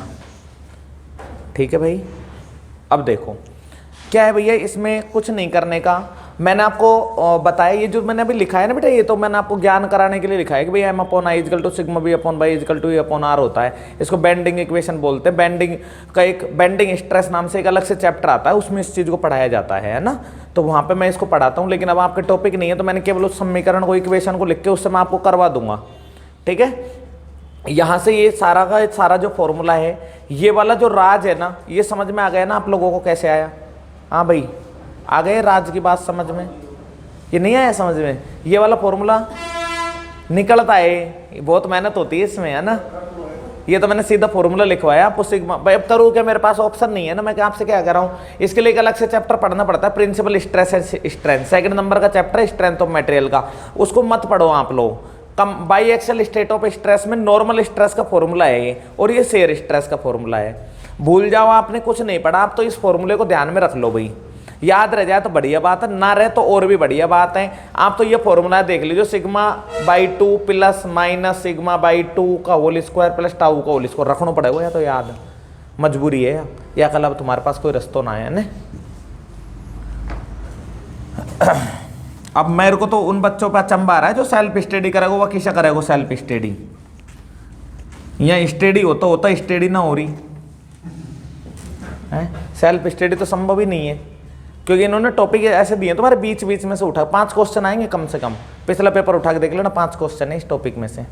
ठीक है, अब देखो भाई मैंने सारे राज की बातें बताई हैं आपको, तो मैं यहाँ से एक बेंडिंग इक्वेशन है ना, उससे मैं एक चीज उठा रहा हूँ। अब चालू करता हूं मैं कंबाइंड बेंडिंग एंड टॉर्शन, है ना, कि बेंडिंग एंड टॉर्शन का कंबाइंड इफेक्ट का फॉर्मूला क्या आता है, वो तो भाई मैंने बताया, मुझे मेरी मजबूरी है। बी नाउ दैट हम ना जानते हैं, जब भी कोई चीज समझ में ना आवे ना बेटा इंजीनियरिंग में, तो ये लाइन लिख दिया करो, बी नाउ दैट हम जानते हैं, सारी बात जानते हैं, सामने वालों को महसूस हो जाए हाँ भाई ये सब कुछ जाना है। M/I = σ/B/y। तो अगर मुझे सिग्मा बी की वैल्यू चाहिए तो मैं क्या करूंगा भैया, y को ऊपर भेज दूंगा, M × y/I। मैं जानता हूं क्योंकि I का मतलब होता है मोमेंट ऑफ इनर्शिया, और पिछली क्लास में मैंने बताया था शाफ्ट कैसी होती है, सर्कुलर सेक्शन का मोमेंट ऑफ इनर्शिया होता है πd4/64, और y का मतलब होता है distance between neutral axis to top and bottom fibre, यानी बीच में से यहां तक की दूरी, ये कितनी रहे भाई, d/2, तो y को मान आ गया d/2। आ गई बात समझ में? मोमेंट ऑफ इनर्शिया होता है πd4/64, लिखवाया था मैंने पिछली क्लास में, और y बराबर, y का मतलब होता है न्यूट्रल एक्सिस से ऊपर की दूरी, यानी केंद्र से लेकर परिधि तक की दूरी। त्रिज्या होती है, त्रिज्या क्या होती है, d/2, तो मैंने d/2। बेटा यहाँ पर जो बेंडिंग का जो फॉर्मूला है सिग्मा बी, उसमें मैंने m y की जगह रख दिया d/2, और यहाँ पे जो नीचे आप लोगों का दे रखा है I की जगह लिख दिया πd4/64, यहाँ से इसको काट दिए, ये बच गए 32, यहाँ से इसको काट दिए, घात बची 3। भाई मैं तो भूल गया, ये तो बहुत सारा कॉम्प्लिकेटेड हो गया, मेरे को बताना भाई क्या होता है। 32m/πd³, यही बचा है क्या, यही बचा है ना। लो भाई इसको मैंने लिख दिया समीकरण नंबर 1। क्लियर है। दूसरा होता है we know that, torsion equation क्या होती है, क्योंकि अपन टॉर्सन बेंडिंग का और टॉर्सन का इफेक्ट देख रहे हैं। सिग्मा बी का मतलब क्या होता है, बेंडिंग, और टी का मतलब क्या होता है, टॉर्सन। तो भाई बेंडिंग का तो मैंने निकाल लिया, टॉर्सन का क्या होता है, T J is equal to tau are.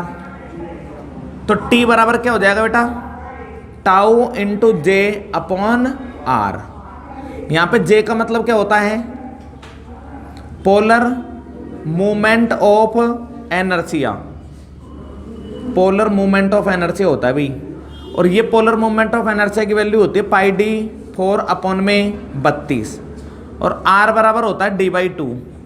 होता है नहीं होता भाई, r का मतलब त्रिज्या, त्रिज्या व्यास का आधा। तो यहां से जो t की वैल्यू आई है ना, t की वैल्यू आएगी टाउ इंटू जे, कितना है भाई तुम्हारा है भाई। अगर मैं यहां से j की वैल्यू निकाल लूं ऐसे तो कैसे आएगी, j तो इधर चला गया, तो यहां क्या आ जाएगा, t। सही लिखा है क्या मैंने ये भाई, इधर ये गया है ना, ये तो अपन को j की वैल्यू, टाउ की वैल्यू चाहिए, लो टाउ की ले लो, टाउ की चाहिए तो t गुणा r अपॉन j, ये लो भाई, ये ले लो आप, है ना, आसानी रहेगी आप लोगों को। तो यहां से t, टाउ की वैल्यू जो है, t क्या है, t है, और r क्या होता है, d/2, और j की वैल्यू क्या है बेटा, πd4/32। समझ में आ गई, हाँ भाई ओपी है, कोई बात ना है। पहले मेरे को ये बताइए समझ में आई कि ना आई, ये मैंने करो का ये, मैं कर का ही गुरु हूं, पहले बता दूं तुमको राज की बात, तुम्हारे मन में थोड़ी उथल पुथल हो रही होगी। मुझे एक तो चाहिए सिग्मा की वैल्यू, सिग्मा की वैल्यू मैंने निकाल ली, दूसरी मुझे चाहिए शेयर स्ट्रेस की वैल्यू, तभी तो फॉर्मूला मान रखूंगा, तभी तो कंबाइंड और बेंडिंग इफेक्ट आएगा। क्लियर है। तो मैंने भैया यहाँ से बेंडिंग स्ट्रेस की वैल्यू तो निकाल ली, मेरे से शेयर स्ट्रेस की वैल्यू नहीं निकल रही। शेयर स्ट्रेस की वैल्यू के लिए मुझे टॉर्सन इक्वेशन पढ़नी पड़ेगी, ठीक है। इसलिए मैं यहाँ से या तो मुझे ये दे दो, ये दो चीज चाहिए मुझे, अपने आप सारी चीज निकल के आ जाएगी, ठीक है। तो यहाँ से मैं क्या कर रहा हूँ बेटा, टाउ बराबर टी गुणा आर अपॉन में जे। जे का मतलब होता है पोलर मूवमेंट ऑफ एनर्सिया, और पोलर मूवमेंट ऑफ एनर्सिया होता है πd4/32, और आर होती है त्रिज्या, जो व्यास की क्या होती है, आधी होती है, ठीक है भाई। यहां से मुझे वैल्यू चाहिए आप लोगों की टाउ, तो टी गुणा d/2, और जे का मान क्या है, πd4/32, यही है ना। अगर मैं यहां से d से काट दूं तो d3 बचा, इसको काटा 16 बचा, टाउ बराबर हो गया 16t/πd³। एक ये वैल्यू आई, एक ये वैल्यू आई, दो वैल्यू आ गई। आपको निकालना है बेटा कंबाइंड बेंडिंग एंड टॉर्शन। कहां तक दिखाई दे रहा है, इधर तक दिख रहा है क्या, ये दिख रहा है, बस तो बस इतना में काम करना है अब आप लोगों को। अब आप लोगों को कंबाइंड बेंडिंग एंड टॉर्शन निकालना है बेटा, तो नॉर्मल या ऐसे लिख दो σ/2 बेंडिंग प्लस माइनस σ/2 का होल स्क्वायर प्लस टाउ का होल स्क्वायर का अंडर रूट। ये है आपका खेल पूरा, ठीक है भाई। मुझे एक चीज बताओ कि यहां पर नॉर्मल स्ट्रेस तो क्या बेटा, ये तो बेंडिंग स्ट्रेस ही आएगी आप लोगों की। बेंडिंग का मान कितना है, 32m/πd³, हाँ या ना, ठीक है भाई। केवल वैल्यू रखनी है बेटा इस फॉर्मूले में, क्योंकि आपको बेंडिंग और टॉर्शन दोनों का इफेक्ट देखना है तो ये निकाल लो, और केवल ट्विस्टिंग देखना है तो इससे निकालेंगे। आपका टैलेंट देखना है मुझे, प्लस माइनस, बताओ भाई सिग्मा बी की वैल्यू कितनी है, अपॉन पाई डी क्यूब बटे में 2 भी तो है बेटा, इसका क्या है होल स्क्वायर, प्लस टाउ की वैल्यू क्या है 16t upon pi D cube का होल स्क्वायर। समझ गए? ठीक है भाई, 2 से कट गया, कितना बचा 16, तो बेंडिंग स्ट्रेस बराबर बचा 32m upon pi D cube plus minus under root में जो वैल्यू है उसको लिख दो भैया 16m upon pi D cube का whole plus 16t upon pi D cube का होल स्क्वायर। मुझे एक चीज़ बताओ, हाँ 16 पाई डी क्यूब कॉमन आ रहा है, ले ले भाई, देखो यहाँ से भी आ जाएगा 16 upon pi D cube common, तो पूरे के पूरे में से 16 पाई डी क्यूब अपॉन को कॉमन ले लिया बेंडिंग, तो यहाँ से बचा 16 अपॉन पाई डी क्यूब, ये मैंने ले लिया कॉमन। यहाँ पे कितना बचा 16 दूनी 32, तो यहाँ बचा 2m। ठीक है भाई, यहाँ तो क्या है 16 दूनी 32, तो 16 और m 2m प्लस माइनस अंदर देखते हैं क्या बचा, यहाँ से क्या बचा और यहाँ पे क्या बचा टी स्क्वायर, किस में बंद कर दिया ब्रैकेट में। बेटा बेंडिंग स्ट्रेस की वैल्यू कितनी है 32m, 16 बचेगा या 2 बचेगा, अच्छा ये तो 16 है, ये कितना है 32m upon pi D cube बराबर 16 upon pi D cube 2m plus minus m square plus में टी स्क्वायर, ब्रैकेट बंद। कुछ कट जाएगा कि मामला बैठ जाए, तो 16 एकम 16, 16 दूनी pi D cube upon pi D cube, तो यहाँ से बचा 2m बराबर 2m plus minus m square plus T square. Clear है भाई? 2 से क्या कट गया 2 कट गया, हाँ या ना? तो यहाँ पे जो इक्विवेलेंट बेंडिंग मोमेंट की वैल्यू आई वो आई बेटा m plus minus m square plus T square. ये फॉर्मूला याद रखना है, रह जाएगा। अब पूरा महाभारत देख लो या फिर वो फॉर्मूले को देख लो, फॉर्मूला रटना आसान है ना। कठिन चीजें इसलिए दिखाई जाती है कि बाद में तुम जो कंसेप्ट है ना उसको अपना लो, नहीं मैं सीधा कहता ना इस फॉर्मूला को याद रखो, उसमें तुम काटा छाटी करवा की सोच रहा है। अब तुम्हारे साथ पूरा पूरा ब्रह्मास्त्र बेटा, ना तो तुमको कंबाइंड बेंडिंग और प्रिंसिपल स्ट्रेस याद होना कभी, ये फॉर्मूला ना एक्स वाई को नेगलेक्ट कर पाओगा, ना मेजर निकाल पाओगा, ना माइनर, लेकिन आपको कंसेप्ट पता चल गया कि मेजर है तो प्लस आएगा, माइनर है तो माइनस आएगा, मेजर है तो प्लस आएगा, माइनर है तो माइनस आएगा। फॉर्मूला तो ये याद रखना ही है। अगर इसमें से इसको अपन खा जाएं तो ये इक्विवेलेंट ट्विस्टिंग मोमेंट आ जाएगा, तो ये है equivalent bending moment, equivalent bending moment का फॉर्मूला है। आपसे अगर इक्विवेलेंट बेंडिंग मोमेंट का फॉर्मूला पूछे तो आप इसको कर दोगे। क्लियर है? ये उतार लिया था आपने, ठीक है। देखो और आगे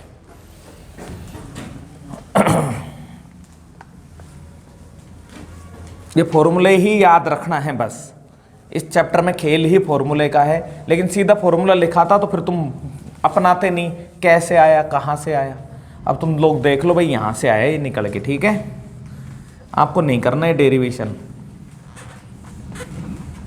लेकिन इसका जन्मदाता सेकंड चैप्टर था जो आपने अपने लाइफ में नहीं पढ़ा। आजकल तो खैर पढ़ाने लग गए, जो नए टीचर आते हैं ना कॉलेजों में वो पढ़ा देते हैं, उसमें मोर सर्किल में कास काट देते हैं। वहाँ पे भाई कोई जवाबदारी नहीं होती टीचर की, कोचिंगों में तो जवाबदारी है। गुरुजी नहीं पढ़ाएंगे तो बच्चा फीस नहीं देगा, तो गुरुजी को तो पढ़ानी पड़े, मजबूरी है। सच बात है। पूरा बेटा सोम में निचोड़ के पटक देता है बच्चा, ट्यूशन पढ़ने आता है जब, सर हमको तो मोर सर्किल भी बताओ, कॉलेज में नहीं पढ़ाया। अब देखो भाई, ये तो हो गया आपका combined bending and torsion. Second formula निकालते हैं इक्विवेलेंट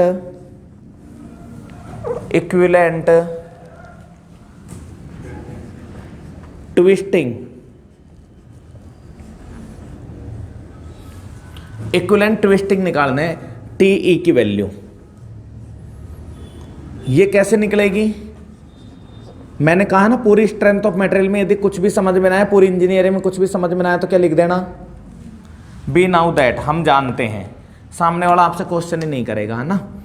टाउ बराबर क्या होता है बेटा? मैक्सिमम शेयर स्ट्रेस का फॉर्मूला क्या होता है? आप तो भूल गए, सिग्मा बाई 2 का होल स्क्वायर प्लस टाउ का होल स्क्वायर, और ये कर दिया ब्रैकेट में बंद। तो बेटा जो शेयर स्ट्रेस है, शेयर स्ट्रेस क्या होता है बताओ? टीप के बता दो शेयर स्ट्रेस क्या है? 16T upon pi D cube है, बराबर बेंडिंग की वैल्यू क्या है? 32M upon pi D cube. लेकिन बेटा लाल अक्षर से इसमें एक चीज और लिख रही है, क्या? बटे में 2 लिख रहा है, और इसका क्या है? होल स्क्वायर है, प्लस टाउ की वैल्यू क्या है बेटा? टाउ की 16T upon pi D cube. कुछ कॉमन आ जाएगा क्या? कट गए ये तो, कितना बचा? 16। तो दोनों में 16 upon pi D cube common आ रहा है, नहीं आ रहा? 16T upon pi D cube. हाँ भाई, टी नहीं आएगा, चलो कोई नहीं, देखते हैं। 16M upon pi D square. Square थोड़ी है, क्यूब है भाई, क्यूब है ना, मैंने लिखने में गड़बड़ कर दी। पाई डी क्यूब का whole square plus 16T upon pi D cube का होल स्क्वायर। यहाँ हाँ पाई डी क्यूब, यहाँ से कॉमन आ रहा है 16 अपॉन पाई डी क्यूब, और इसको कॉमन लेने के बाद में हमारे पास ये जो ब्रैकेट है अंदर का, इसमें बचा है एम स्क्वायर प्लस में टी स्क्वायर। 16 से 16 कटा, पाई से पाई कटा, डी क्यूब से, तो बेटा इक्विवेलेंट ट्विस्टिंग मोमेंट जो है वो आया आपका एम स्क्वायर प्लस में टी स्क्वायर। या भी याद करना है भाई, है ना? भाई वही चीज़ है, हम एक एम एक्स्ट्रा है, फॉर्मूले में भी तो सिग्मा भी एक्स्ट्रा था, समझ गए ना भाई? तो वही चीज़ है। अब ये फॉर्मूला क्या कई बार ऐसे बदल के, अब यार इसमें तो क्या है भाई, कोई न गुरुजी टी स्क्वायर फैला आ गया तो ठहर ले ले भाई, कोई फर्क नहीं पड़ रहा, समझ गए? क्वेश्चन देखो आप सीट में आपकी में, आपको ज्ञान हो जाएगा क्वेश्चन आता कैसे है। आपको अभी इतनी मेहनत करने के बाद में फल तो मिलना चाहिए ना भाई। जब भी तो कहते हैं सब्र का फल हमेशा मीठा होता है। क्वेश्चन नंबर देखो 55 नंबर का क्वेश्चन देखो बेटा। A solid circular shaft is subjected to bending moment m and twisting moment t। What is the equivalent twisting moment TE? Equivalent twisting moment क्या होगा बताओ भाई? हाँ, अरे ये तो कोई सा भी ऑप्शन मैच नहीं खा रहा, सी वाला खा रहा है क्या? यदि किसी के ऊपर पावर 1/2 होती है, उसका मतलब क्या होता है? रूट ही होता है। अगर किसी के ऊपर पावर 1/2, जैसे इसको अगर मैं लिख दूं, ऐसे भी तो लिख सकता हूं ना भाई, ये वाले को TE बराबर M square plus T square, और पावर 1/2 लिख दूं। 1/2 पावर का मतलब रूट ही होता है। समझ गए भाई कैसे आता है क्वेश्चन? सीधा सीधा ऐसे क्वेश्चन आता है। तो लास्ट का जो ये पॉइंट्स है, इसको आप लोग स्टार मार लेना, और इसी को आपको याद करना है। इसके अलावा देखो भाई, एक न्यूमेरिकल और देता है भाई इसमें से बढ़िया तरीका, जिसको देख के आपका दिल खुश या दुखी कुछ भी हो सकता है। 64 नंबर का क्वेश्चन देखो, 64 नंबर का, 64 नंबर का क्वेश्चन देखो भाई आप लोग। 64 नंबर क्वेश्चन नंबर 64। और देखो भाई, करने की कोशिश तो मत करो, मन ही मन में देखो इस क्वेश्चन को।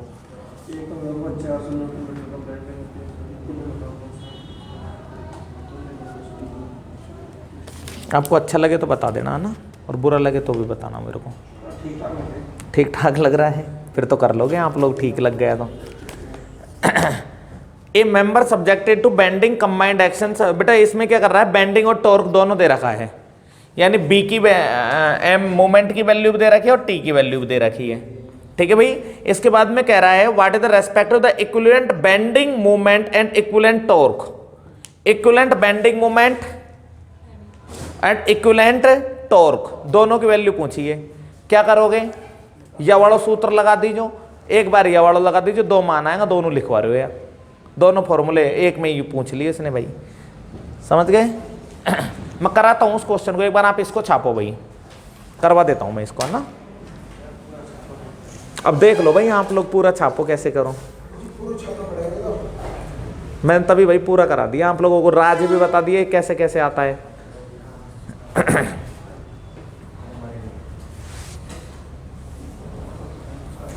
ऐसे करो, लिख पूरा लो, फॉर्मूला याद रख लेना है। हाँ, पूरा का पूरा छाप लो, फिर बाद में फॉर्मूले को वो कर लेना बेटा आप लोग, है ना। यहाँ से आगे का first of all, then this, second and third, तीनों को लिख लो आप एक बार। सीधा क्वेश्चन पूछेगा आपका यहाँ से भाई, टेंशन वाली बात तो है ही नहीं है आप लोगों को बिल्कुल भी।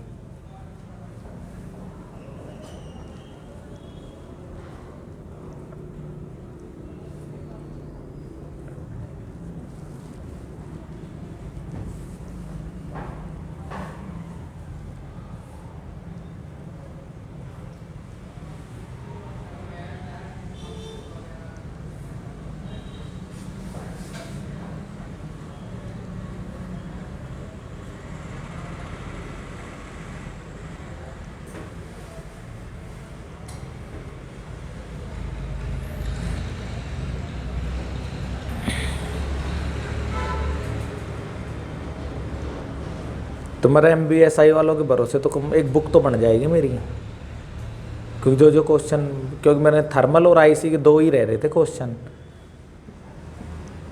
टॉपिक वाइज बनाना, जो तुम्हारे उसमें भी हो ही गई है लगभग। एग्जाम का लेवल तो मतलब टच होने लग गया ना आपका।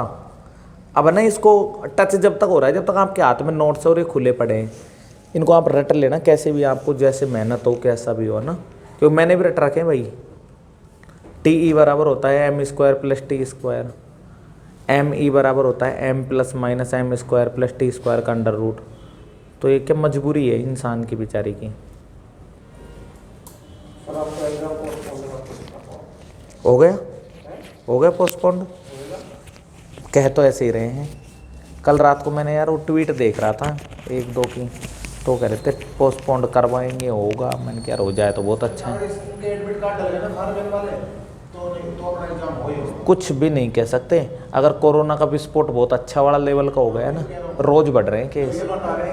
1 फरवरी से 15 फरवरी तक पीक पर रहेगा। हाँ, तभी तो मैंने बोला कि ये एडमिट कार्ड अलग से नीति घोषित करेंगे, तो हमेशा आता है कार्बन विज्ञप्ति में बोलते हैं भाई क्या नोटिस नहीं आया था वो। हाँ, अलग से नोटिस जारी करेंगे, वो तो करते ही है यार हमेशा, अलग से। हर भर्ती में लिखते हैं ये शब्द तो लाइन। हाँ, और आते भी हैं नोटिस, अलग से आता भी है। तेरी ये MBSI में लिख तो रखा है परीक्षा की तिथि में, ये बोर्ड के पास में अधिकार है इसकी परिवर्तन करना है, पास है ये तो लिखते ही नहीं है।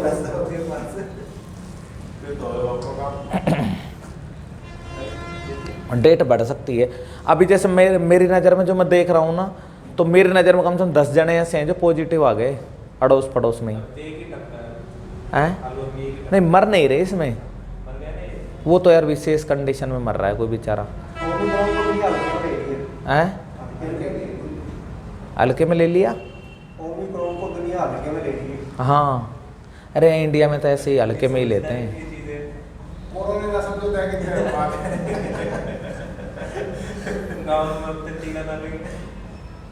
मैंने कोचिंग में 3 बार कैंप लगवा दिए, जबरदस्ती लगवाई है बच्चों के वैक्सीन, और लगवा में और ना मडन को नहीं सर।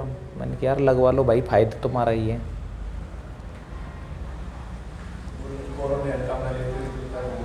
वैक्सीन के बाद में क्या इतना प्रभावशाली नहीं है। सर मैं नवंबर में मुंबई गया था, तो वहाँ बिना सेकंड डोज के देखे बिना टीका वो नहीं देते थे, टिकट भी ट्रेन की टिकट आप सफर नहीं कर सकते। हाँ, मुंबई में तो नवंबर में ही आ था, अब तो जनवरी चल रहा है।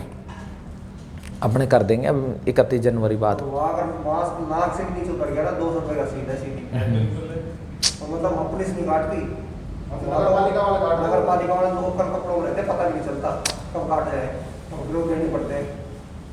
फोटो खींचते हैं सर वो पहले, फोटो करने से पहले एक के साथ हो गया, फिजिकल देने गया था।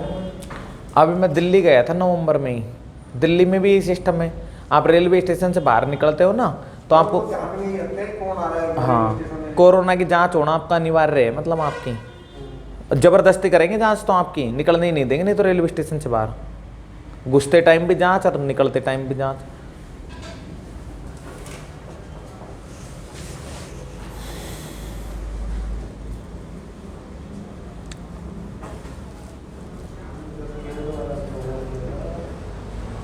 मेरे हिसाब से अगर आप ये पूरे इसके फॉर्मूलों को देखो ना तो 15 एक फॉर्मूले हैं, 15 लिख लेंगे, करना यही पड़ेगा बेटा और रास्ता ही नहीं है। एक पन्ने में लिख के सुबह सुबह जैसे हनुमान चालीसा पढ़ते हो ना ऐसे इनको पढ़ना पड़ेगा आप लोगों को।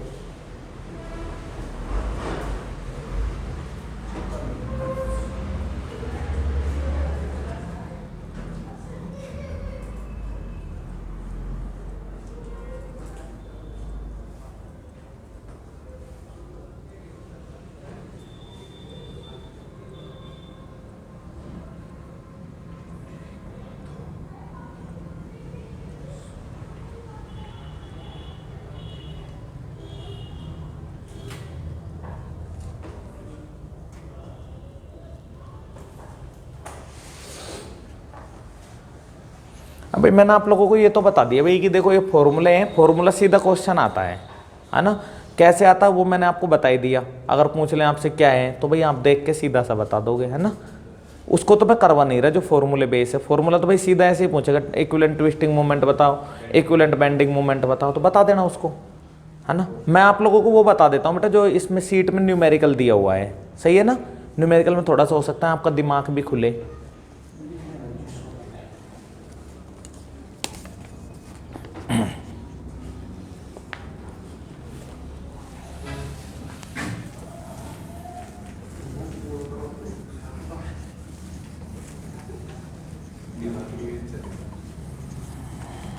है भाई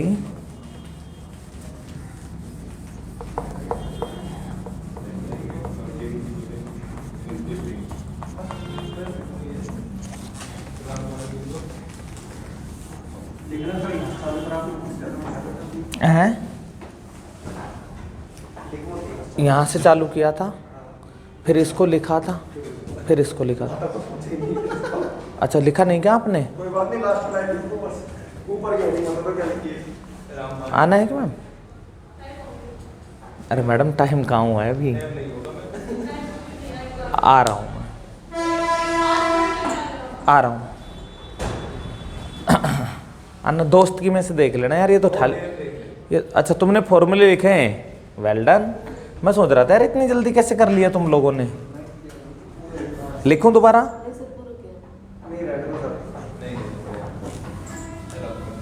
तुम यार बैठ गए थे लिख लिख के, मैंने सोचा हो गया तुम्हारा।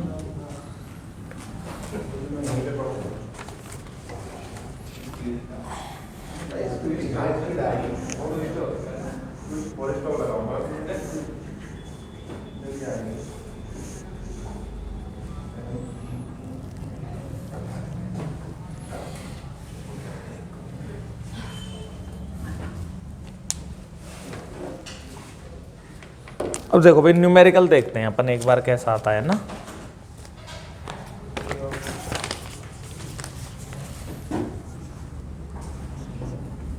UP RVUNL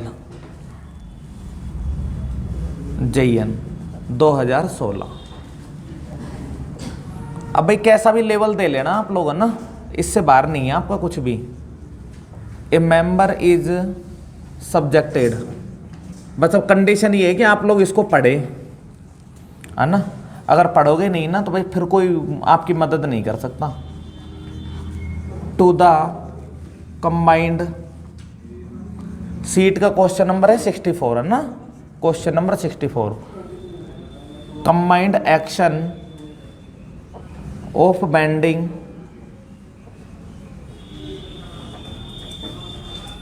400 newton into metre and torque 300 newton into metre. Direct solution करो, प्रश्न तो लिख रहा है। चलो, तो ये कह रहा है भाई what is the respective the equivalent bending moment and equivalent torque क्या होगा। भैया पहले मैं आपको इक्विवेलेंट टॉर्क की बात कर देता हूँ। टी बराबर होता है एम स्क्वायर प्लस में टी स्क्वायर, यही है, और इसका लेना है अपन को रूट। अब यहाँ पे अपन एम की बात करें तो मोमेंट क्या दे रखा है आपका 400, मोमेंट दे रखा है 400, और टॉर्क क्या दे रखा है 300। ये भाई तो मोमेंट 4 चौके कितना होता है 16, और 0 2 की कितनी हो जाएगी 4, 3 तिया 9, और 2 की 0 कितनी हो जाएगी 4। लो भैया 16 और 9 कितने होते हैं 25, ये हो गया आपका 25, और 0 कितनी है 4। लो भैया 25 का रूट निकालोगे कितना आएगा 5, और 4 0 की कितनी हो जाएगी 2 0 हो जाएगा न्यूटन इंटू मीटर।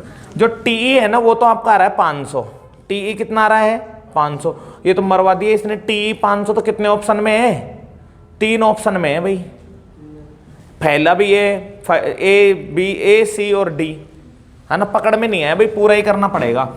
अब आप एम ई निकाल लो भाई, एम ई बराबर क्या होता है M plus minus M square plus T square. बेटा M square plus T square का मान तो आपने निकाल लिया, कितना आया है 500 आया है, 500 है ना, ये आया है आपको 500, और ये कितना है बेटा एम का मान, टीप के बोल लो यार 400, और इसका पूरे का कितना आया 500, 500 और 400 900, मतलब आपका मान आना चाहिए 900 और 500।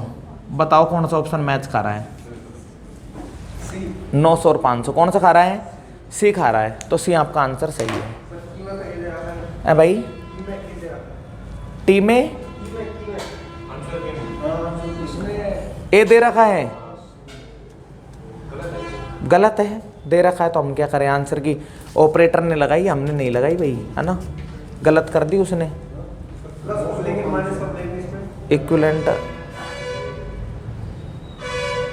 Command bending and actions and torque और the equivalent bending moment, bending moment plus का और माइनस का जो खेल है वो आपका, अगर ए दे रखा है इसने ना 40 तो भी नहीं आएगा यार, 100 नहीं है भाई। माइनस का तो क्या आएगा मिनिमम दे देगा ना, इक्विवेलेंट की जगह मिनिमम शब्द दे दिया, मेजर और माइनर 2 शब्द देगा तो माइनर शब्द देगा जब माइनस आएगा। ऐसा कभी हुआ नहीं आज तक, है ना, 8-10 साल तो हमको हो गए भाई देखते देखते, ऐसा कभी नहीं हुआ, तो आपको ऐसे टेंशन लेने की आवश्यकता नहीं है। आपका आंसर आएगा इसमें सी, है ना, बस ये देख लेना। पहले बेंडिंग पूछ रहा है, बेंडिंग ये है 900 और टॉर्क ये है 500, 900 500, ठीक है, सी वाला आंसर है। चलो मैं 1 मिनट आया भैया ना।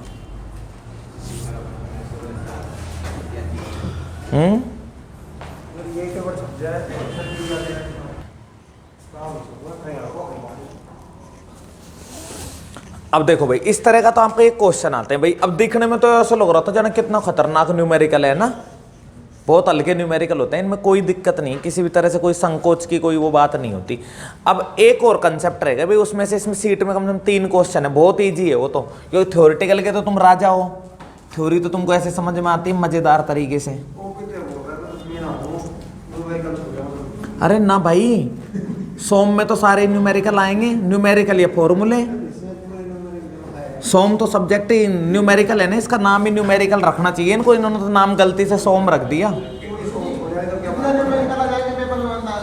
भाई। यहाँ से 5 क्वेश्चन आएंगे ना इस चैप्टर में से, तो 5 में से 4 3 4 तो न्यूमेरिकल ही है, ज्यादा आएंगे भाई।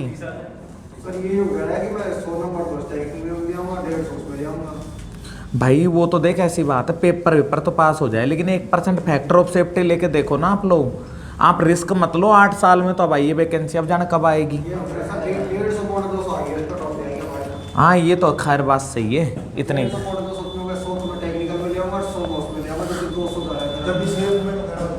टेक्निकल में लिया ना 200 में से कम से कम 170-80, मजा तो जब आए, एक बार दुनिया देखे तो सही। नहीं यार किससे पढ़े हो आप लोग, 2 आदमी पूछेंगे तो सलाह भी दे देना आप लोग, है ना, ये कोई कठिन नहीं है भाई, ये आप लोग क्या पढ़ नहीं रखे आपने। अब मेरे को तो बहुत आसान लगते हैं, मेरे को थ्योरी बड़ी बुरी लगती है, क्योंकि थ्योरी में क्या क्वेश्चन बहुत तरीके से घूम सकते हैं, इसमें घूम नहीं सकते आप, लिमिटेशन है, बंद गया है इसी फॉर्मूले में, फिक्स है, बंद गया है। एग्जामिनर इससे कितना ही घुमा ले तो कितना भी घुमा लेगा एग्जामिनर, लेकिन ज़्यादा ज़्यादा क्या घुमाएगा, संख्या ही तो बदल सकता है, संख्या ही तो चेंज करेगा। संख्या के अलावा भाई संख्याएं तो कुछ भी हो सकती है ना, अपन को कोई दिक्कत नहीं है। एक रिलेशन आता है बेटा, relation between hollow and solid shaft. Relation between hollow and solid shaft. Hollow और सॉलिड शाफ्ट में क्या रिलेशन होता है?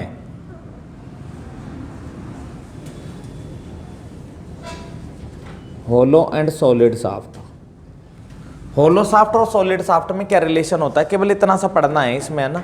ये लग तो बहुत ऐसा रहा है कि भाई कठिन होगा, लेकिन कुछ भी कठिन नहीं है। ये कहीं मैंने एक शाफ्ट बना दिया आप लोगों की। ये शाफ्ट तो हमेशा सर्कुलर होती है भाई, है ना। शाफ्ट तो हमेशा कैसी होती है, सर्कुलर सेक्शन में होती है, इस तरह से होती है। ये हो गई भाई शाफ्ट। और इसी तरह से मैंने एक शाफ्ट और बना रहा हूं भाई, यहां पे ये मान लो ये बना दी, ठीक है भाई। और ये शाफ्ट है आपकी होलो शाफ्ट। अब मुझे एक बात बताओ भाई, इस शाफ्ट का जो मास है, वेट है, इस शाफ्ट का मास है 100 kg और इस शाफ्ट का मास भी है 100 kg। तो साइज कौन से शाफ्ट का बड़ा होगा भाई? इसका जो इंटरनल डायमीटर है, क्यों भाई? हाँ, अब जितना हिस्सा आपने खोखला रखा है उतना ही बाहर से क्या होगी, बड़ी होगी। तो भैया डायमीटर किसका ज्यादा होता है? होलो शाफ्ट का होता है। क्लियर है? अगर डायमीटर ज्यादा होता है तो मैंने आप लोगों को एक रिलेशन लिखवाया था बेटा, आप लोगों को यदि ध्यान हो तो, T/J इजकल टू τ/R, जहां पर J and R are constant, T is directly proportional to tau. या फिर मैंने आप लोगों को ऐसे बता दिया भाई कि इस पूरी की पूरी शाफ्ट के अंदर टॉर्क जो है वो कांस्टेंट रहता है, J polar moment of inertia constant रहता है, टाउ डायरेक्टली प्रोपोर्शनल किसके होता है? R के। याद करो शेयर स्ट्रेस डिस्ट्रीब्यूशन, पिछली क्लास का लास्ट का टॉपिक, जिसमें रेडियस जितनी ज्यादा रेडियस पे लेंगे शेयर स्ट्रेस का मान उतना ही क्या होता है? ज्यादा होता है। क्लियर है? अगर मैं यहां से लेना चाहूं तो यहां से यदि मैं स्टार्ट करूं शेयर स्ट्रेस का डिस्ट्रीब्यूशन, ये लो भाई, ऐसे मैं शेयर स्ट्रेस का डिस्ट्रीब्यूशन स्टार्ट कर रहा हूं। जब मैं यहां से शेयर स्ट्रेस का डिस्ट्रीब्यूशन स्टार्ट करता हूं तो मुझे पता है सेंटर पे रेडियस कितनी होती है? 0। तो सेंटर पे शेयर स्ट्रेस क्या लगेगी? 0 लगेगी, है ना। कोई लोड को सहन नहीं करेगी। सबसे ज्यादा जो शेयर स्ट्रेस को सहन करने की कैपेसिटी होती है वो होती है इसकी परिधि पे, यानी शेयर स्ट्रेस की मैक्सिमम वैल्यू कहां पर होती है? सरकमफेरेंस। लेकिन अब यदि मैं आपके सर्कुलर शाफ्ट, होलो शाफ्ट के अंदर इसी चीज की बात करूं, ये रहा भाई होलो शाफ्ट, तो इसमें इस पॉइंट पर, ये बेटा पूरा एरिया तो अंदर का खोखला है, तो इसमें यहां पर शेयर स्ट्रेस की वैल्यू कभी भी 0 नहीं होती, और नहीं होती तो भैया ये ज्यादा से ज्यादा स्ट्रेस को क्या करेगा? एब्जॉर्ब करेगा, ज्यादा टॉर्क ट्रांसमिट करता है। टॉर्क क्या करेगा? ज्यादा ट्रांसमिट करेगा। काफी तरीके से कर लेते हैं लोग इसको, TJ is equal to τ/R, stress हमेशा कांस्टेंट रहती है, R कांस्टेंट है, tau is inversely proportional to 1/R, इससे भी कर लेते हैं लोग। लेकिन ये वाला कंसेप्ट क्या सबसे अच्छा है। और T बराबर क्या होता है? π/16 τd3, जिसमें शेयर स्ट्रेस की वैल्यू ज्यादा, वो ज्यादा टॉर्क ट्रांसमिट करेगी। तो अब ज्यादा टॉर्क ट्रांसमिट कौन सी शाफ्ट करेगी? सॉलिड या होलो? होलो, क्योंकि इसमें सेंटर है और इसमें कहीं पे सेंटर होता ही नहीं है, यानी यहां पर कभी भी होलो शाफ्ट में कहीं पर भी टॉर्क 0 ट्रांसमिट नहीं होता, चाहे वैल्यू कुछ ना कुछ ट्रांसमिट हो, यानी होलो शाफ्ट से हमेशा ज्यादा टॉर्क ट्रांसमिट करता है। क्लियर है? सेम, लेकिन कंडीशन है सेम मास होने पर, द्रव्यमान समान होने पर होलो शाफ्ट जो है वो सॉलिड शाफ्ट की तुलना में ज्यादा टॉर्क ट्रांसमिट करती है। अगर मास सेम है तो डायमीटर जो है सॉलिड शाफ्ट का वो हमेशा कम रहता है डायमीटर ऑफ होलो शाफ्ट से, और इसी कारण मैक्सिमम टॉर्क ट्रांसमिट करने की कैपेसिटी किसमें होती है? होलो शाफ्ट में होती है। क्लियर है? लिख लो इसमें relation between hollow and solid shaft. लिखो बेटा, होलो व सॉलिड दोनों शाफ्टों का, होलो व सॉलिड दोनों शाफ्टों का द्रव्यमान समान होने पर होलो व सॉलिड दोनों शाफ्टों का द्रव्यमान समान होने पर होलो शाफ्ट का डायमीटर, होलो व सॉलिड दोनों शाफ्ट का द्रव्यमान समान होने पर होलो शाफ्ट का एक्सटर्नल डायमीटर, होलो शाफ्ट का एक्सटर्नल डायमीटर, होलो शाफ्ट का एक्सटर्नल डायमीटर सॉलिड शाफ्ट से ज़्यादा होता है। होलो शाफ्ट का एक्सटर्नल डायमीटर सॉलिड शाफ्ट से ज़्यादा होता है। इसी कारण होलो शाफ्ट सॉलिड शाफ्ट की तुलना में, इसी कारण होलो शाफ्ट सॉलिड शाफ्ट की तुलना में अधिक मजबूत होती है, अधिक मजबूत होती है। वह ज़्यादा टॉर्क ट्रांसमिट करती है, ज़्यादा मजबूत होती है, वह अधिक टॉर्क ट्रांसमिट करती है।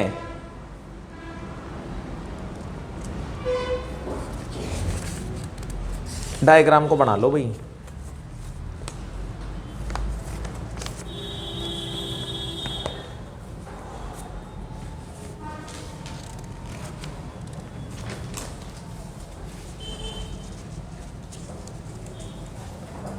डायग्राम बना लो भाई, डायग्राम, और इसको लिख लो नीचे वाली बात को।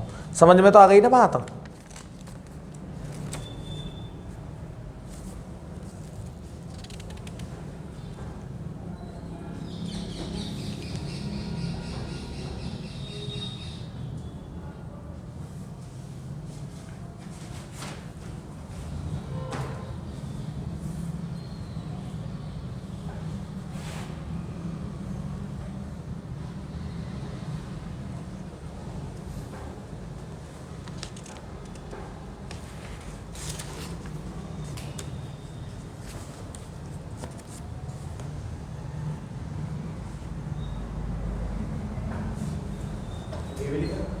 है भाई? हाँ, ये तो लिखो ना, ये तो लिखना पड़ेगा ना भाई।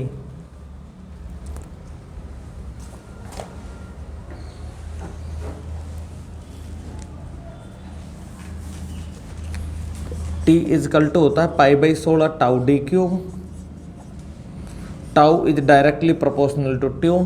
तो जहाँ पर ज़्यादा शेयर स्ट्रेस होंगे वो ज़्यादा वो करेगी, टॉर्क ट्रांसमिट करेगी।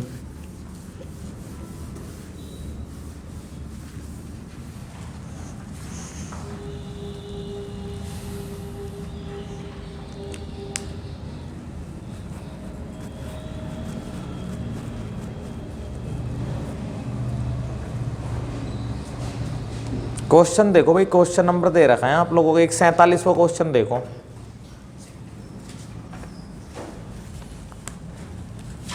अब मेरे को एक बात बताओ भाई, रेडियस किस में ज्यादा रहेगी आप लोगों की? हाँ, इसकी ज्यादा रहेगी। और क्या, देखो ना भाई, ये बड़ी है तो इसकी रेडियस और इसकी कम है। लेकिन एक चीज और बताओ बेटा मेरे को कि एवरेज, औसत रेडियस किसकी ज्यादा है? एवरेज रेडियस किसकी ज्यादा है इनमें से? है, लगाओ अंदाजा। एवरेज रेडियस देखो भाई, यहां से, इसमें तो यहां से 0 से लेके यहां तक लग रही है, लेकिन इसमें तो इतनी सी जगह में लग रही है। तो एवरेज रेडियस जो है ना वो इसमें कम है, एवरेज रेडियस, और इसमें एवरेज रेडियस क्या है? ज्यादा है। अगर एवरेज रेडियस ज्यादा है तो एवरेज शेयर स्ट्रेस इसमें क्या लगेगा? ज्यादा लगेगा, और इसमें एवरेज शेयर स्ट्रेस का मान क्या होगा? कम होगा। समझ गए? आई समझ में? नहीं आई भाई? आ गई ना? ओपी बेटा, इसमें क्या है, 0 से लेके मैक्सिमम तक वेरी कर रहा है, लेकिन इसमें मिनिमम से मैक्सिमम तक वेरी कर रहा है, 0 तो है ही नहीं।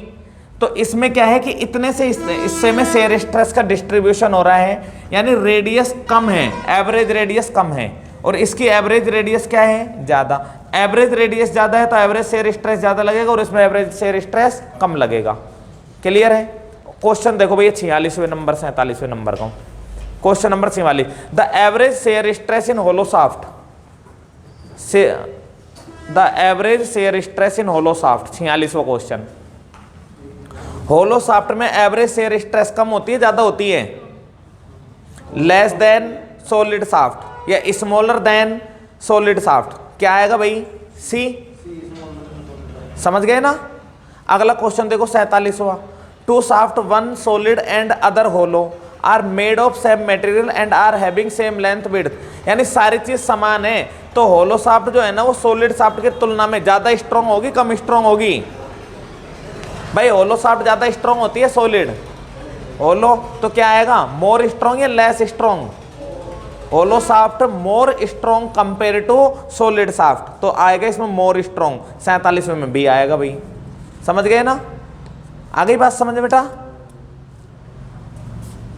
हुकम सिंह आ गई भाई? 46वां 47वां। तो बेटा अब इस पूरी की पूरी सीट में आप कोई एक ऐसा क्वेश्चन बता दो, गुरुजी हमें ये समझ में नहीं आ रहा, आप हमें बता दो भाई, मैं आपको बता देता हूं, और मेरी तरफ से टॉर्जन इन शाफ्ट कंप्लीट है।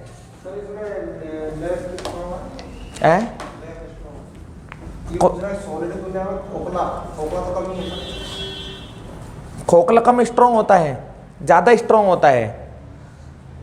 सॉलिड शाफ्ट की तुलना में खोखली शाफ्ट जो है वो ज्यादा स्ट्रांग होती है, इसी कारण में ज्यादा टॉर्क ट्रांसमिट करती है। ठीक है?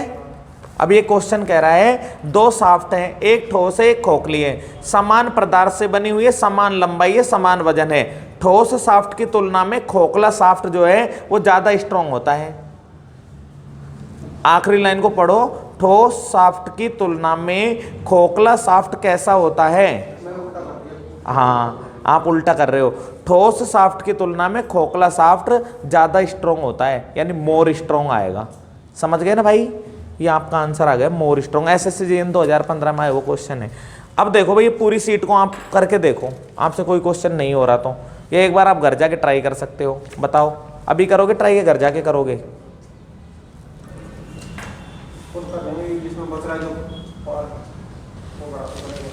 है ना? और देखो एक ये क्वेश्चन और देखो, नवा क्वेश्चन देखो, नवा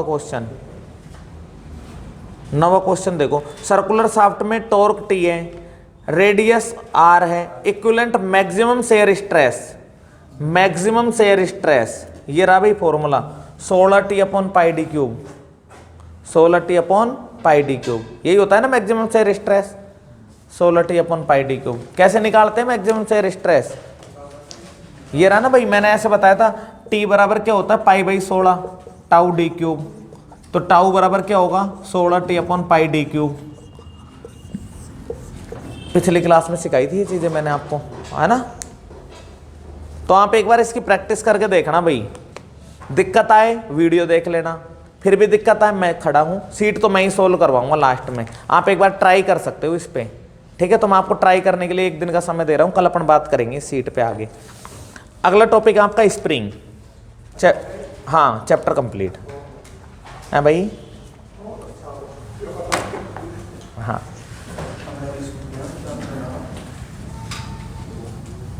अगला चैप्टर है आपका स्प्रिंग। स्प्रिंग में दो स्प्रिंग पढ़ेंगे अपन, एक तो लीप स्प्रिंग पढ़ेंगे और एक हेलिकल स्प्रिंग पढ़ेंगे भाई।